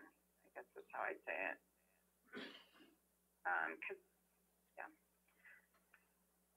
But I will say this: it is notable when we moved to. We sort of simulated some of the pro and con. We gave people a number of different reasons why someone might say that they would vote yes in support of the proposal to maintain the current revenue levels. You'll see in a second we give them a sort of a paragraph, a reason somebody might oppose it as well, and those were rotated in the survey. But when we talked a little bit more, and we tested half the people on slide 20, half the people heard one variation of a message about agriculture, the other half heard a different one. These numbers are statistically the same, so the response was essentially the same when we split the sample in half. This is one where, I think I kept it in. Yeah, this is one where there was a little bit of a difference in terms of responses, but it really rose to the top. So even though it was sort of, third on the list when we tested as an individual element, the rationale behind whether they sort of more positive one, thinking about the economy and jobs, whether one that had a little more of an explicit threat to it, either one really resonated about the same, but, that rationale behind why you might want to continue to fund this and talking about agriculture, definitely something that resonated more. That the numbers that I usually look at are the very convincing response, and they're about at least 6 points higher, so beyond margin of error higher, in terms of being very convincing as a reason to vote yes than the things that were on slide 21. And really all of these are, fairly close to each other, but that was one that talked about drinking water or population growth or just that we're sort of withdrawing more and we need to, make sure that we keep this vital resource for future generations. Future generations is something that usually resonates strongly. All of these are strong rationales, but clearly they're not quite at the intensity level of the ones that we tested that were more ag focused.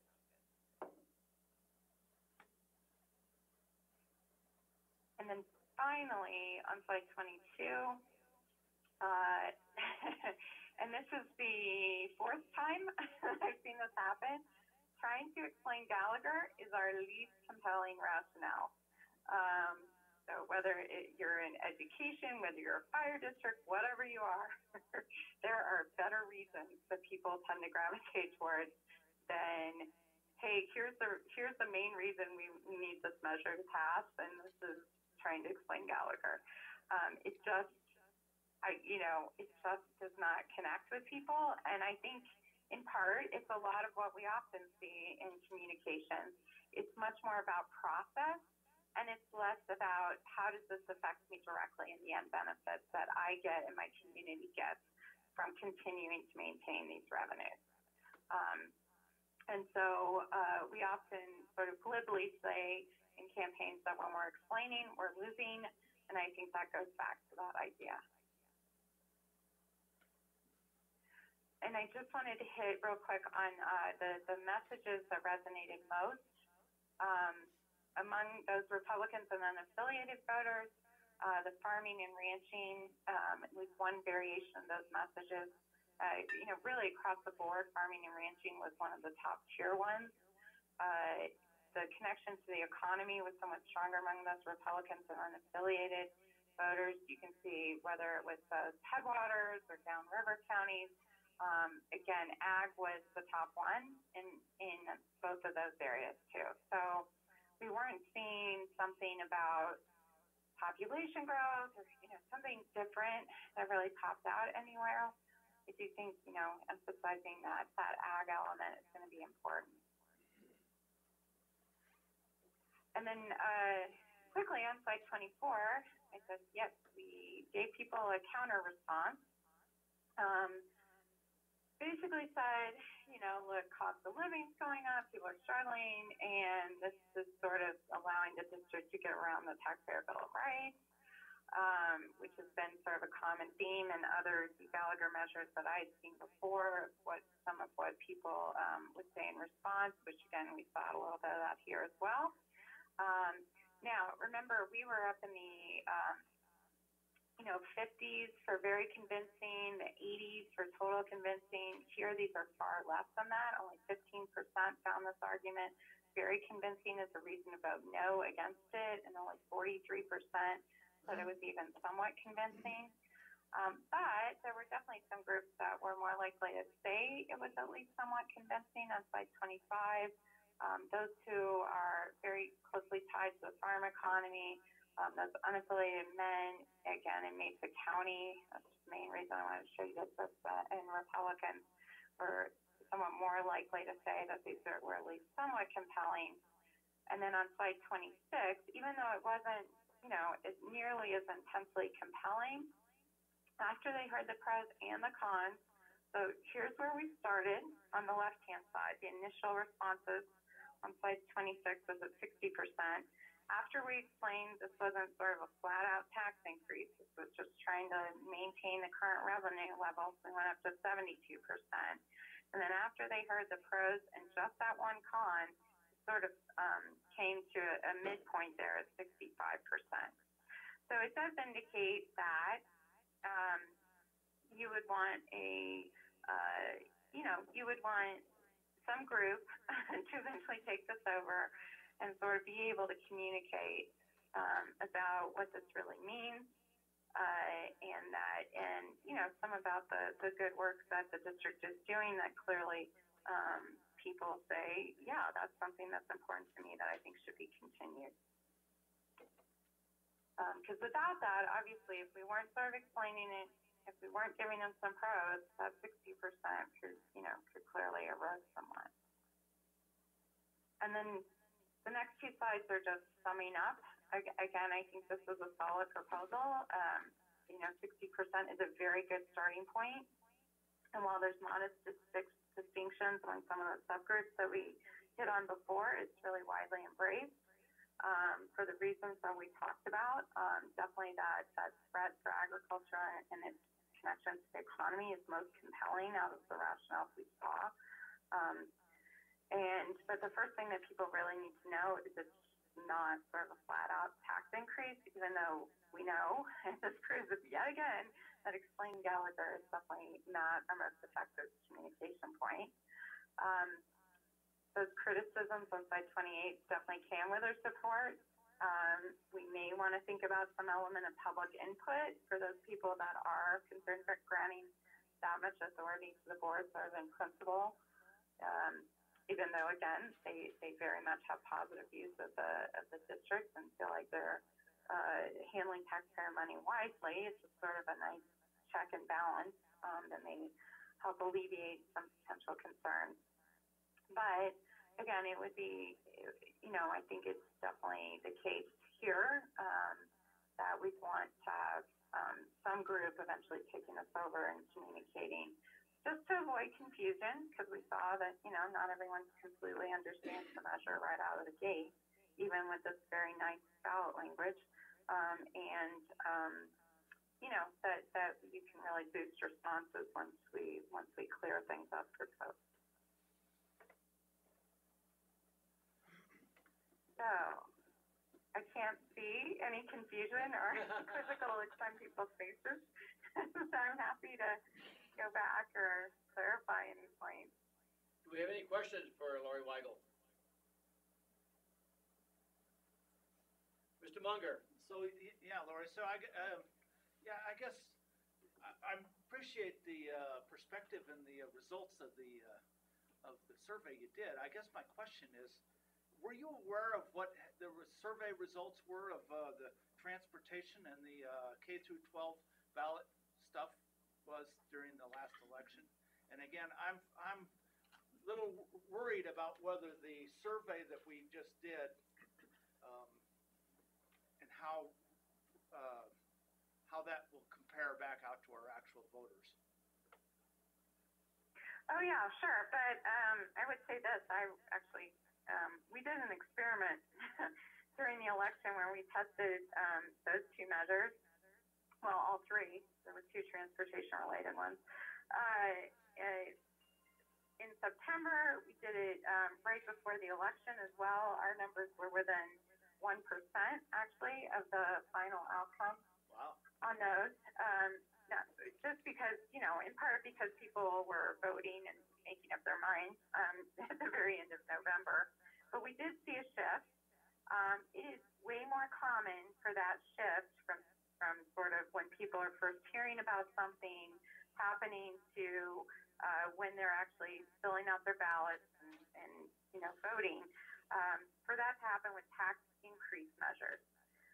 And that's why I mentioned that 60% being a good number is because we know that erosion can take place.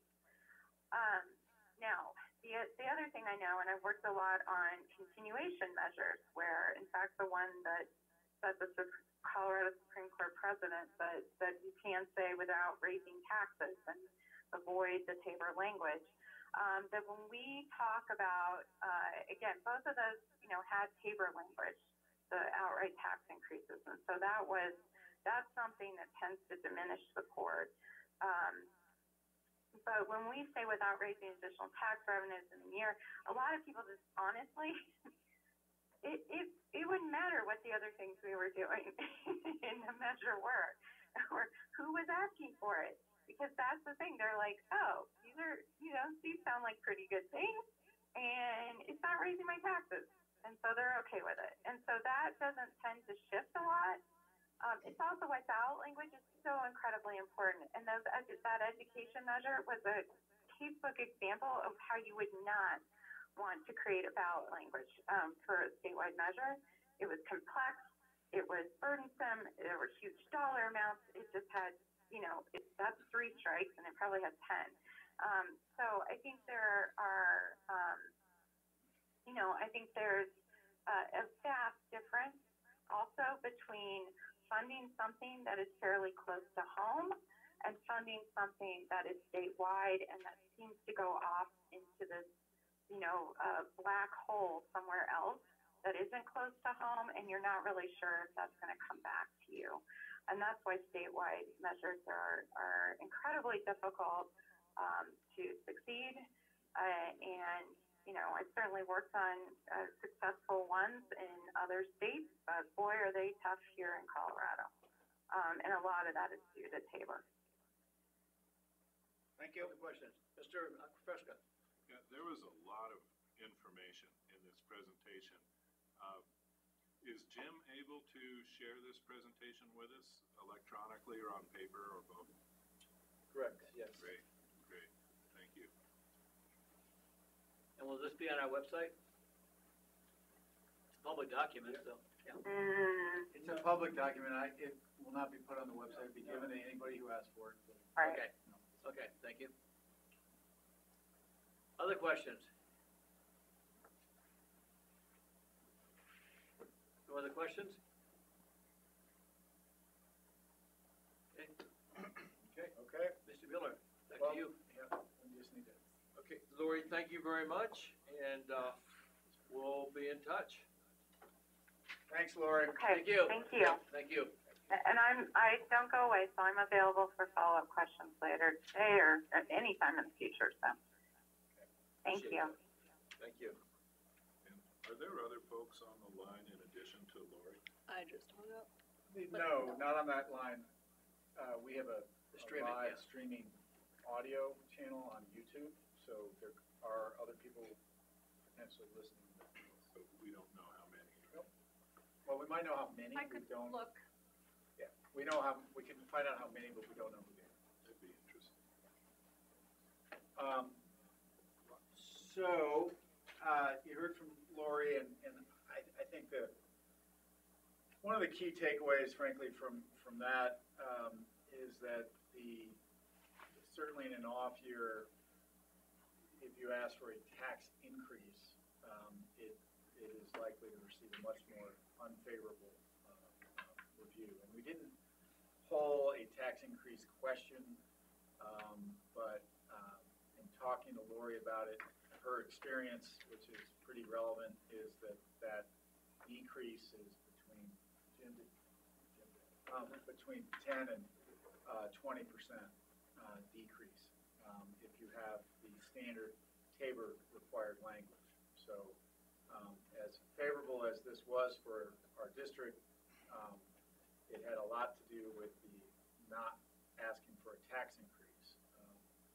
I think those are some of the best positive numbers we've ever seen about the district as long as I've been associated with it. And so it's interesting to see that, but it also deals with a question that's not increasing taxes. We did talk, Lori and I, Jim, talked a lot about demographics and elections, and just want to throw a couple things out. 2020 is a presidential year. Generally speaking, when you go for a tax increase, your pollsters and others experienced in this area will say go in a general election year.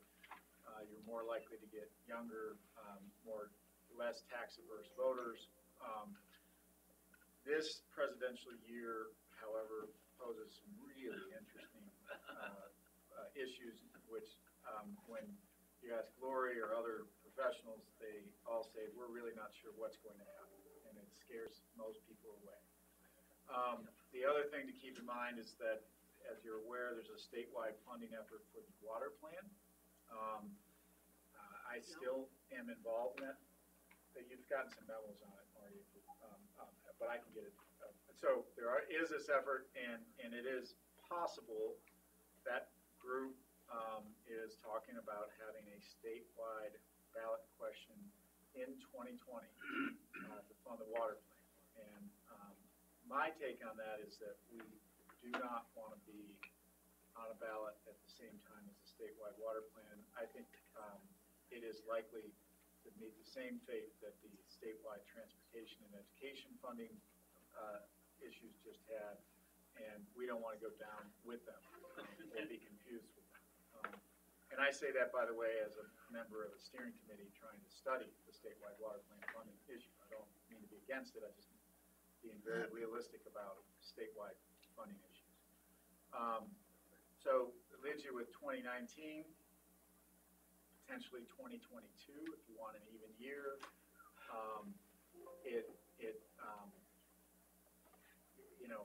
I guess I would. My thoughts on delaying this just makes it worse.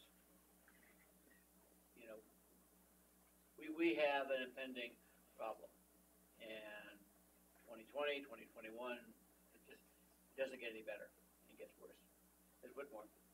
Well, I was just gonna say, I know Erie County is kind of small potatoes in the vote count, but we may be looking at doing something in the way of a vote so that we can get money to develop some water by 2020 or 2021.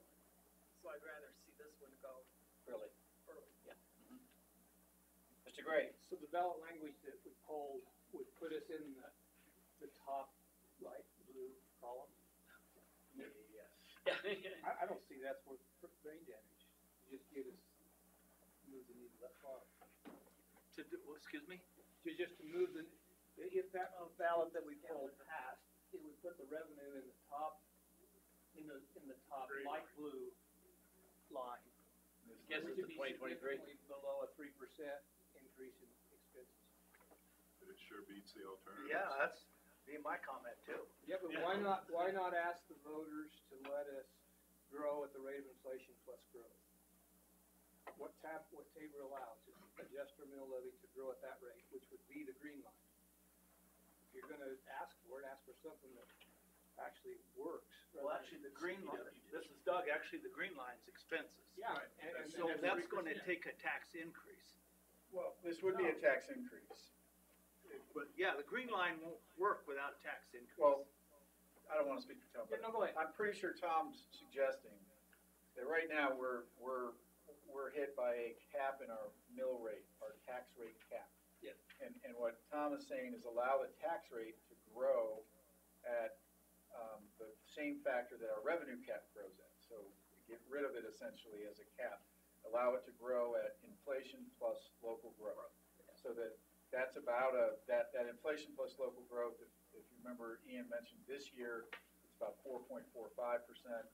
On average, it's closer to 3%, but that's right where our expenses are growing too. And that's, yes, the green line on the chart up on the screen is in fact just expenses, but that inflation plus growth actually is much closer to that. To be right on the same Okay, track. Mr. Munger. So, Doug, again, so I guess the other, we're not gonna be able to put in there the Tabor disqualifier, that without raising taxes, that's not gonna be. Yep, That's because we not wouldn't be gonna able raising to be in taxes, there. yep. If we sacrifice that by allowing, even though somebody that's gonna read some more and read the whole body of the thing should be able to find that out, but we're not gonna be able to put it in the front based on the Tabor. Well, in fact, I would just say that that's probably correct, but we don't know that. we can verify that with D. Weiser.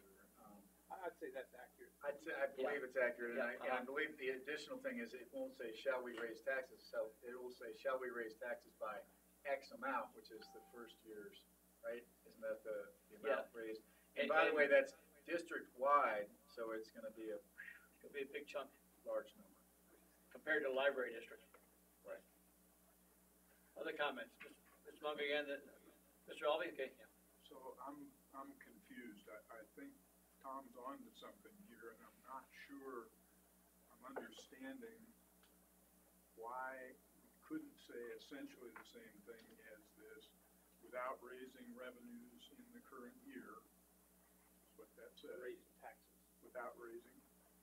No, it said revenue. That's right, tax So rate you is can additional. raise, the point is you can raise the tax rate to keep the revenues. Right. Now, what you're asking for is to allow the revenues to actually grow. At inflation. Well, by you inflation, would yeah. let it grow at inflation plus Right.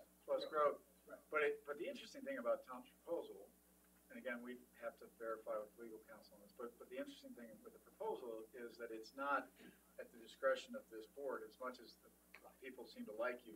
What we also heard was, that they don't trust government, so if there's a cap as to what that can be adjusted. I just think it would definitely repay looking a little further into this and what language we would have to have in there. I agree, if it has to say up front, by raising taxes, would you allow the River District to do this? That would probably be a no gain. I would, though, disagree with Director Gray in that I think this would be worth doing just because of the long-range implications of even if we just do what has been proposed, the de-Gallaghering or whatever we're calling this.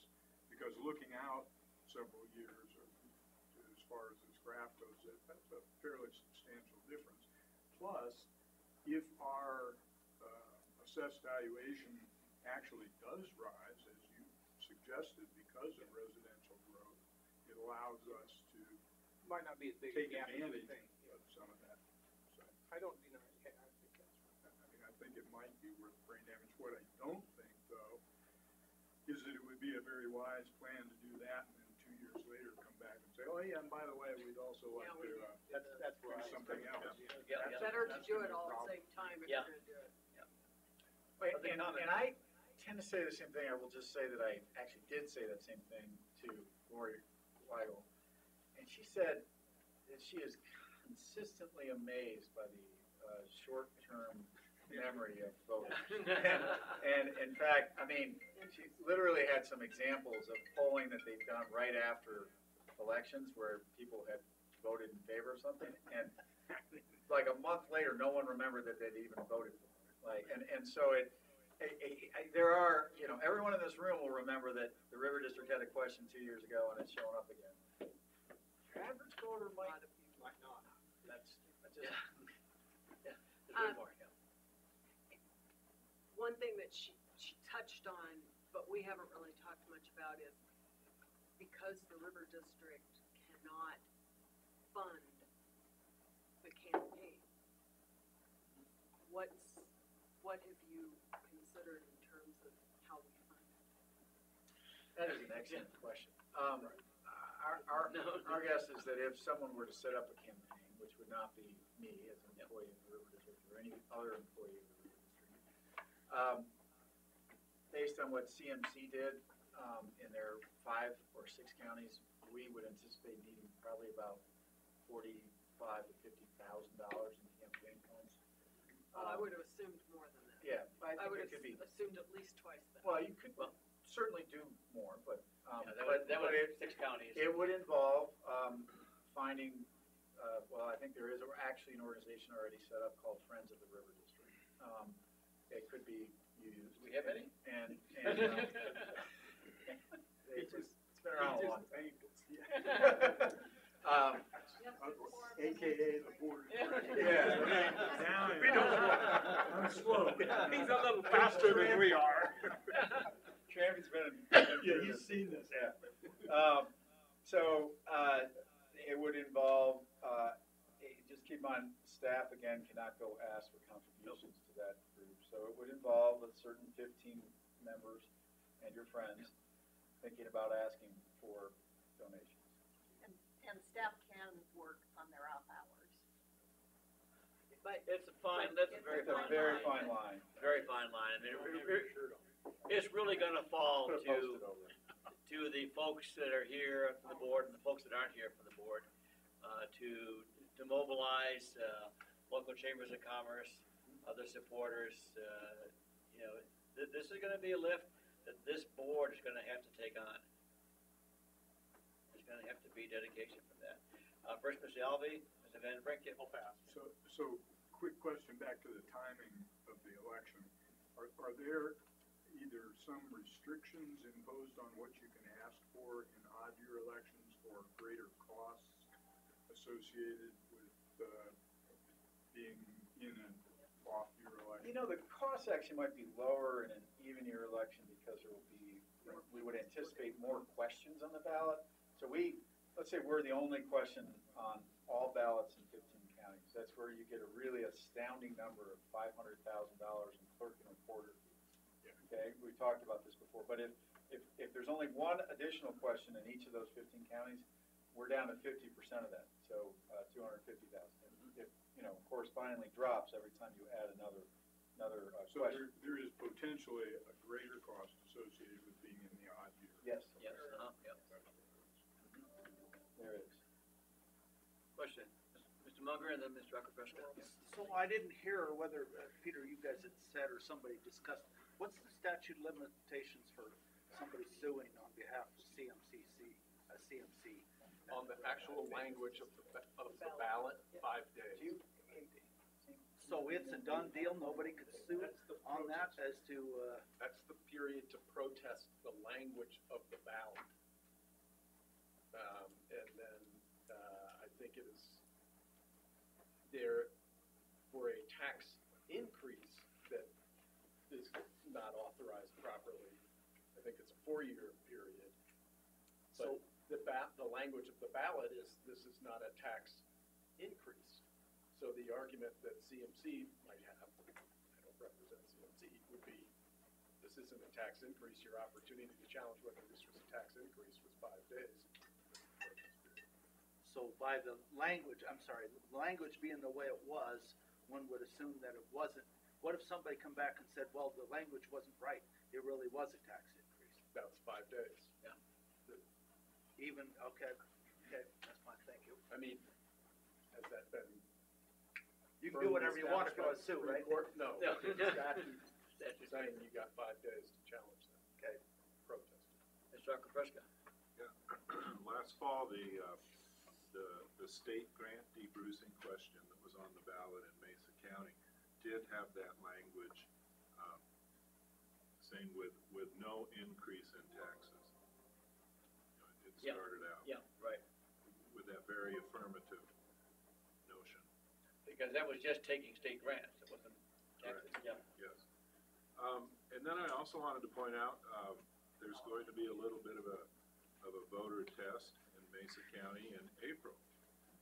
In the April municipal election, City of Grand Junction election has 3 tax increase questions on the ballot, each of them proposing to do a mill levy increase for 3 different purposes. And I'm hearing lots of different things from different people about this, but those municipal elections will be, what, in about 6 weeks? Yeah. So we don't have too long to wait to see what happens there. Yes, Peter, what's the difference between Tom's thought of allowing revenues for growth and inflation and debrucing? Well, debrucing would not authorize an increase in the mill levy rate that is charged, but would allow you to keep revenue that when you were flush, right? And Tom's proposal is kind of the opposite of that.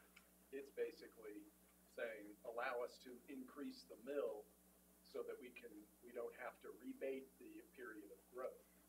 So it'd be interesting to look at the revenue projections under each of those Yeah, scenarios. and I was gonna suggest that what we ought to probably do is, because we haven't modeled this particular question, I'd like to model it, and I'd like to spend some time with Peter and outside counsel on Whether it is a tax. whether it is or is not a tax increase, and we could come back, because this is exactly why we're having a workshop, is to get ideas like this for us to work on it, because if that's the general direction of the board, that you'd like that information, we'd be happy to try to develop that and then be able to show the 2 different models that we could predict to the best of our ability. Mr. Gray?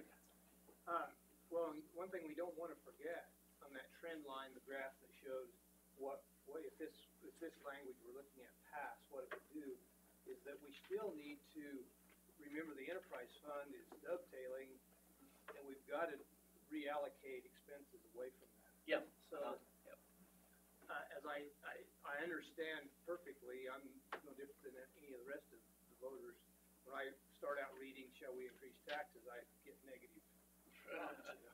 But I'm just hesitant to say that we should, that line, that graph that this would do would even be lower if you actually have the actual expenses that we're attributing to the enterprise fund in this general fund. And Actually, the green line would be higher. green would be higher. It'd be a bigger It'd be a bigger spread. Yeah, That's correct. And so, even though I've tried to make the case this morning that it may not be as dire as we think, because residential values in the headwaters counties in particular are rising at every bit as high, if not higher, than the front range. I still am hesitant to put something on the ballot that, even if it passes, doesn't let us do the things that we need to do. we need to, yeah.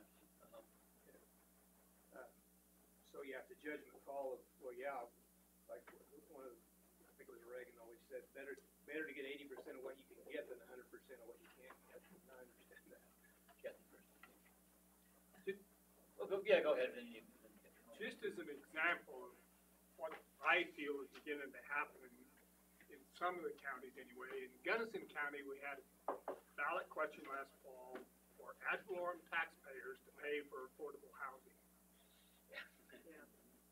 And frankly, we were scared to death it was going to pass, because we have so many young people in our community that just rent housing and don't have affordable housing and all those kinds of things. Well, it was close. It got defeated, but it was close. And they're coming back again. And to me, that's a classic example of the population that isn't being taxed for the service. And they're going to just take as long as they can take without having to pay for it. And frankly, we're finding ourselves in that position if you stop and think about it a little bit. And so that's why I was kind of on my soapbox there before lunch about we've got to find some way to tap into that constituency. Well, and I want to explore that. Both you and Alden before lunch had talked about setting up a different entity, a foundation, or something along those lines. Just pretend like I'm a complete idiot, and. We have to pretend. You know, where do we get money to fund that foundation? Yeah. Where does that come from? Help me We out. aren't fuzzy, warm and fuzzy at all. And Kathy, you had a. Yeah, we don't educate children, we don't put out fires, you know, I mean. I do think there's an answer for it, and this is what I wanted to address this conversation before lunch, the idea of another funding stream, because I think we need a several phase approach. So if we do de-Gallagher, or maybe de-Gallagher plus some sort of increased revenue, that still limits what the river district funds coming in. We don't have impact fees or sales tax. And I don't want to forget the needs of the headwaters counties and those folks who maybe see the water differently. I agree it's a bad idea to have a sub-district, because that sort of is a structural way for divisiveness. But maybe I think that there is an appetite in headwaters counties and people who are looking at the water as conservation and can understand the rest of it to contribute either voluntarily or some sort of a method to create a foundation that would help fund river district efforts. Maybe it could fund the grant programs. Some of those wealthy second homeowners, they have an affinity for the rivers and water and ag, and I do think that they would pony up and say, yeah, we'll give some money, and we wanted to go to grants for stream management or in-stream flows or whatever that might help us. Mr. Gray? I'll chime in with Kathy in a way.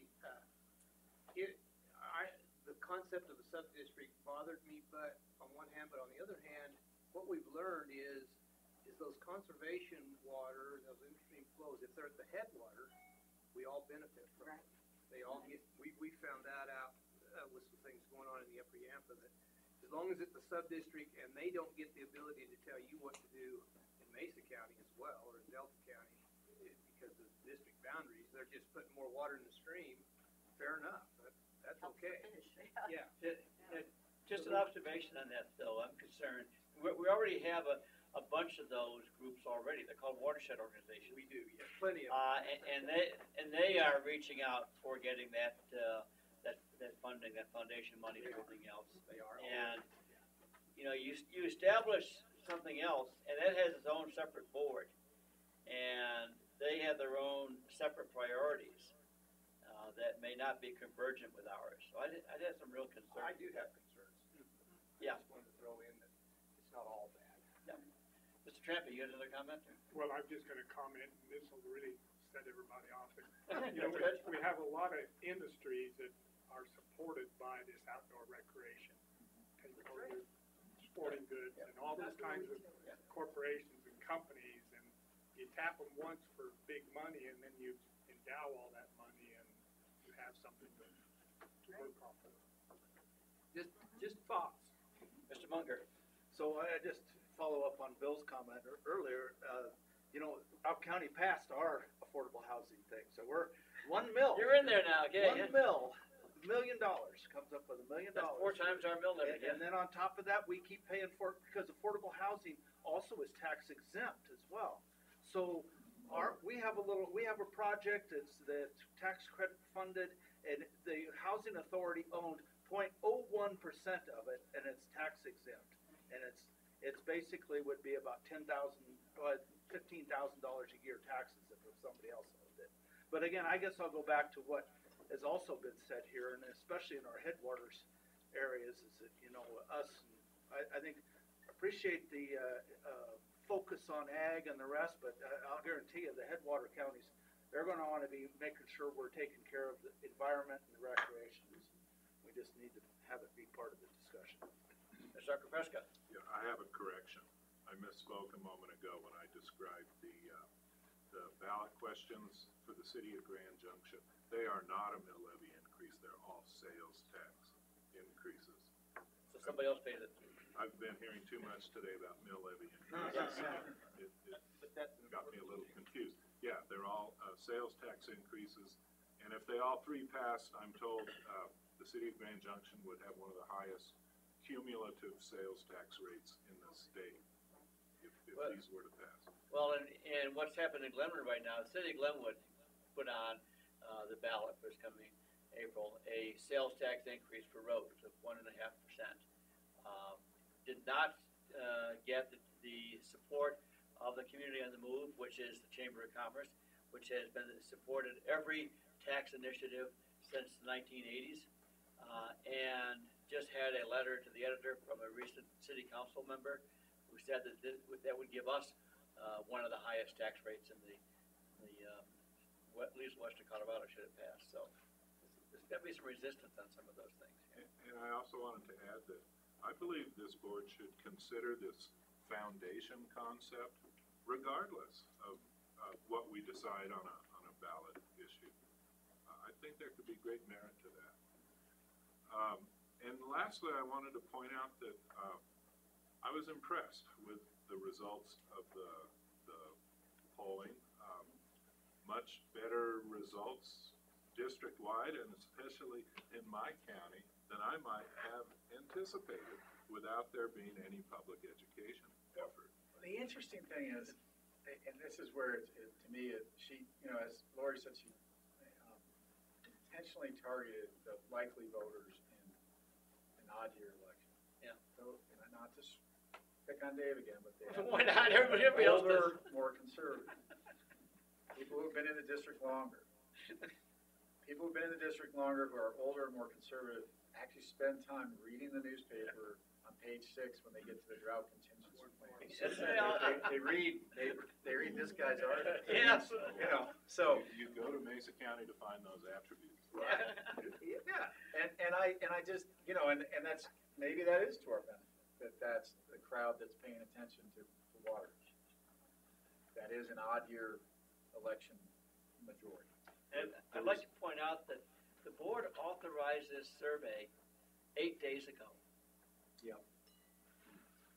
I appreciate the board for the discussion we had on it, for authorizing it, and it's amazing that we authorized this 8 days ago, and we had these results this quickly. Yeah. Pretty fast You turnaround. can thank Poe Grant for hustling on that. You got a professional veteran agency working for you.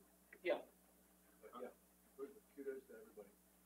I felt these survey results are something I would not hesitate to take to my county commissioners, for example, and walk them through it. Hey, Mr. Munger. So one more comment about the timing and the rest. We have an opportune moment right now, especially with the drought and how fast our memories all dry up as well. What was that? Well, it just as our surveyor said that, yesterday's memory. So how long does it take everybody to forget the 2018 drought? So, I mean, if we wait that much longer, unless the drought keeps getting worse, we hope not, but anyhow. This portion doesn't quite cover it, but we can get better information from Lori. I just wanted to point out, there was a distinction being made by our board between the downriver and the upriver counties. I'm not sure if you would use those exact phrases, but Lori's concept. In terms of drying up valuable farmland, that hit home by 8% more in the border counties in our district, and at a rate of still majority, but only 52% in the headwaters. And so that message, and what's not in here is the fish and the environmental health of the rivers. She said that consistently pulled below preserving farmland and preserving water for ag, but I really want to see the split, and it's not in this PowerPoint, I was just looking through it, between the up for our headwaters counties compared to our downriver, because there may be some interesting issues there. But I mean, demographically, and maybe Zane can speak to this a little bit better, we've got a heavy lift in our counties. The interesting thing is our two largest contributing counties, Eagle and Pitkin, are headwaters counties. We have to actually win numerically the majority of votes in the entire district, and the majority of votes don't sit in Eagle and Pitkin. Yeah. And so 40% of the votes lie in, Montrose, Garfield, and Mesa County. I think closer to 49. Yeah. I think it's 49. Yeah, mid-40s. Ms. Whitmore? I think this has been a good discussion. I think we need some answers to some of this, but we're already mid-February. I mean, my take is if we're not pretty much ready to make a decision in April, that we will have missed 2019 for sure. Well, just to be clear, your final decision won't be until you put a question on the ballot. Yeah. I understand. And we certainly wouldn't want a decision before that, because it has implications. Yeah. But direction to us. Direction. And we can get you more information, and we can even get it during some of our upcoming telephone calls, if there's more firm direction. There is an element in any year, you're all very aware of how important our information and outreach efforts are. Our information and outreach efforts will be slightly differently focused if your direction is that you think you're heading towards deciding to put a question on the ballot, and that's what's different. I mean, and you know that it would potentially involve, if I can kind of throw some things out, and maybe actually Zane should throw those out. I would preface my comments to say that we are in a good spot in that we had a very aggressive outreach here last year. Yeah. Well, did we ever? More on the ground and district-wide efforts than we've done in years. That said, the EA plan for 2019 that was presented to you at your last board meeting includes another aggressive year of outreach. I don't think the district loses anything by continuing that aggressive outreach throughout the district. We would need to repurpose certain things. We have some large investments in our EA plan, like the annual report, for example, which last year was repurposed to be more of what we call an evergreen publication. That is a significant investment of resources to the tune of $27,000, I believe. We would consider, and we are exploring options to repurpose that funding to accomplish the same general goal, but be able to spread it out in different mediums, different products over the course of the next 8 months, if you will, for just better marketing, better name recognition, better outreach to the district in a variety of different forms. So that includes online, that includes mailers, that includes the design componentry that needs to go into that we would need to be working with an outside firm to achieve. Yeah, I might mention that the one organization I'm familiar with, the Denver Urban Flood Control Drainage District, which is a very unwieldy name and an organization that has very low profile and a very big mission in the Metro Denver, 7-county Metro Denver area, had an authorized 5 mil rate that had declined down to 2.5 mils, and they had a very aggressive campaign last year, television campaign. I noticed it because quote, a girl, she's almost 50, I think now, but I watched her grow up with good friends of her parents. She's number 2 in the Denver Urban Drainage, and kind of I saw her in one of the commercials. But they are emphasizing what the drainage district does for Denver in terms of both flood control, recreation, everything else. They had a very aggressive campaign, and then finally decided in August. And I would just say that they had a program, they had an information outreach program. Yeah, program, yeah. Not a campaign. A Campaign. campaign started after they put the Outreach, question on the ballot. I mean, they have a mission which very few people understand, but which is very important to the metro area, both flood control and in drainage and in recreation. And we're successful. So there are examples of that, and CMC certainly stepped up their communication and outreach before their question was put on the ballot. We would anticipate doing the same. We in fact the staff is prepared to commit. Zane and I and Jim and Chris have met and talked, and really we understand that if your desire is to head that way, our time will be spent. I will need a few more pairs of shoes by the end of the year. So, I guess what I get from this is that we're very interested in this. We need a lot more information to, before we can decide if it's a good idea. And it's gonna take some work to determine if it's a good idea or not. We do have some more agenda items. We do. Any more comments from the board on this before we get to? Just one quick question. How much did the survey cost that we just did? 29.5. This survey, I thought we, This I thought that would we authorize all the surveys. So your contract has the room, without recontracting, to, at your discretion and staff discretion, to do up to two more. Two more, okay. So I guess my question is if it would be interesting to me, I don't know if it's the board's that concerned to authorize that, but it'd be interesting to me if we did another survey which did have language which allowed for an increase as opposed to being so specifically no increase, and to see how much of a shift that There is. Yeah, creates. and what I'd like to do is try to get some definition, some information about how the wording of a question along the lines that Tom has suggested, Andrea suggested, and if that is, if there is legal support for posing that question as without an increase, I'm not sure that we should spend any additional money polling. If on the other hand, the answer is that it needs to be an increase, you have already given me the authority in a budget to get those answers, and we can get. Yeah, I just think it'd be, I mean, to me, I was very surprised by like Steve, the degree of positive response to the River District. That's better, I think, than it's ever been. And I think going back to someone's comments earlier that, this is timely because of drought conditions.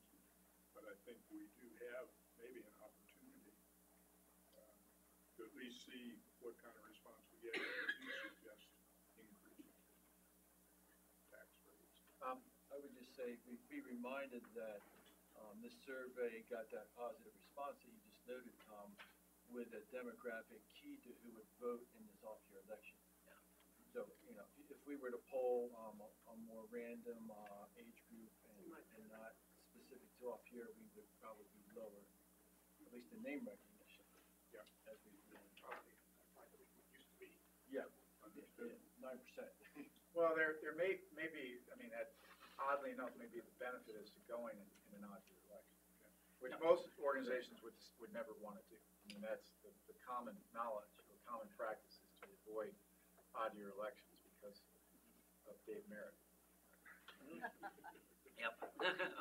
Yes. I just wanted to thank Andy and the staff for this discussion. I think it's been really helpful, and all the materials you sent ahead of time were really helpful to kind of get your arms around it. Well, it was a real team effort. We really, Very evident in the Staff, yeah, very, very well thought out. Yeah. Thank you. Better than a webinar. Yes. How about that? Yeah, and I have it to is- admit, we had a webinar teed up in case the storm really hit the district, like some of the predictions said, so that we could have gotten you all here virtually anyway. I appreciate everybody coming because it is so much better But we all. face to face. Yeah. General. We do have general counsel report or? So, General Counsel, do you have anything? I don't have anything that cannot wait. Okay. There are some updates, but. Perfect. So what we're actually doing right now is teeing up a webinar from John Karen. Okay. And what I would suggest is, if we can, like a 5-minute break. 5-minute recess, okay. And then reconvene, and we'll finish up with the phase 3 of the risk study. Okay, thank you. Thank you.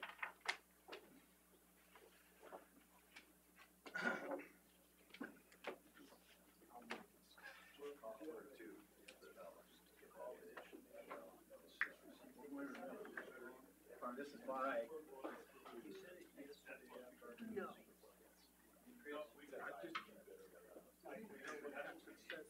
Something that I don't know.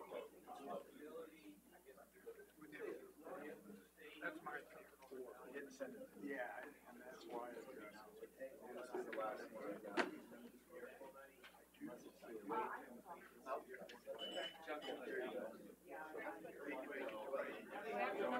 Right there.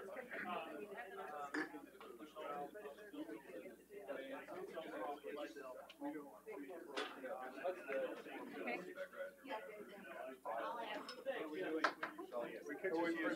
just present all this. I think we don't have to go there. We could just call it. Just show up on top of this. She clearly wants to do it there. It doesn't matter, I didn't know that you had that plan. Okay, well, whatever. I'm not trying to be disrespectful, but I'm wondering, is the River District getting it done for the effort that laptop? Can we pull that one over? No worries. No worries. You guys are the North Florida. I'm just asking, I don't know. I don't know. Want me to call him now? Yeah. Well, let's wait to call itself. All right. It's not this number that you're putting on here.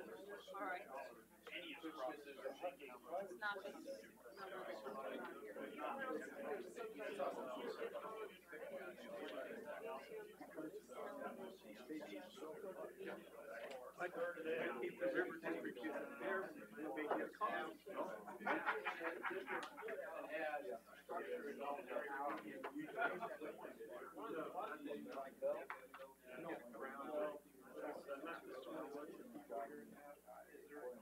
Okay, now, that experience, you being involved in this, I don't see, God forbid, if we have to go to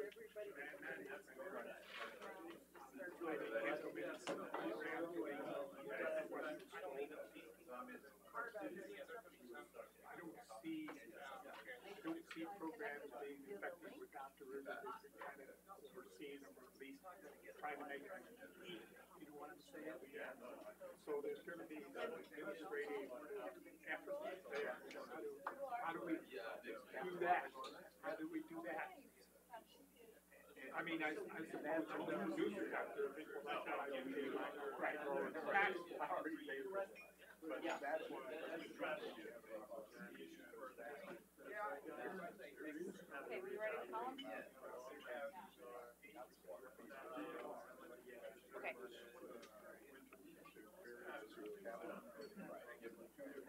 Breathe, breathe. I'm with you.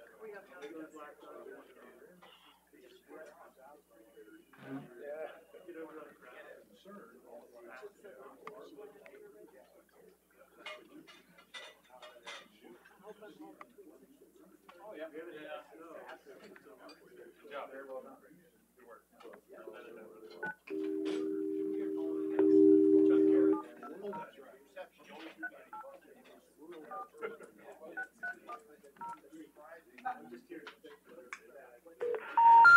We're sorry, you have reached a number that has been disconnected or is no longer. Did I write that down wrong?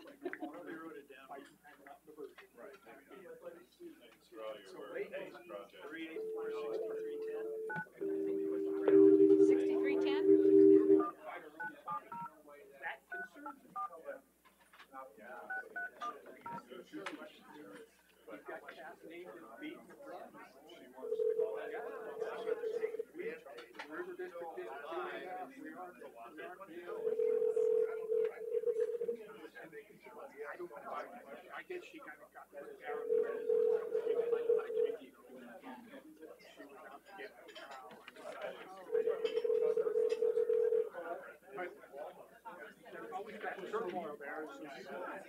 You've reached Yvette, Park and Recreation Department for reservations. Please leave a detailed message and I will get back to you as soon as possible. Thanks for calling. After the tone, please record your message. When you finish recording, hang up or press the pound key for more options. Sorry. Yeah.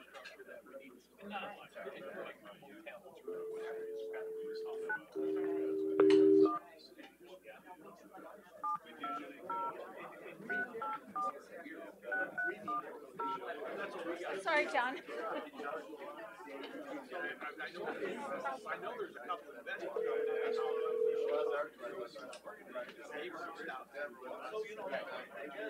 Hello. Okay, board. Mr. Karen on the line. I get no respect at all. I guess, respect an old man. Get used to it.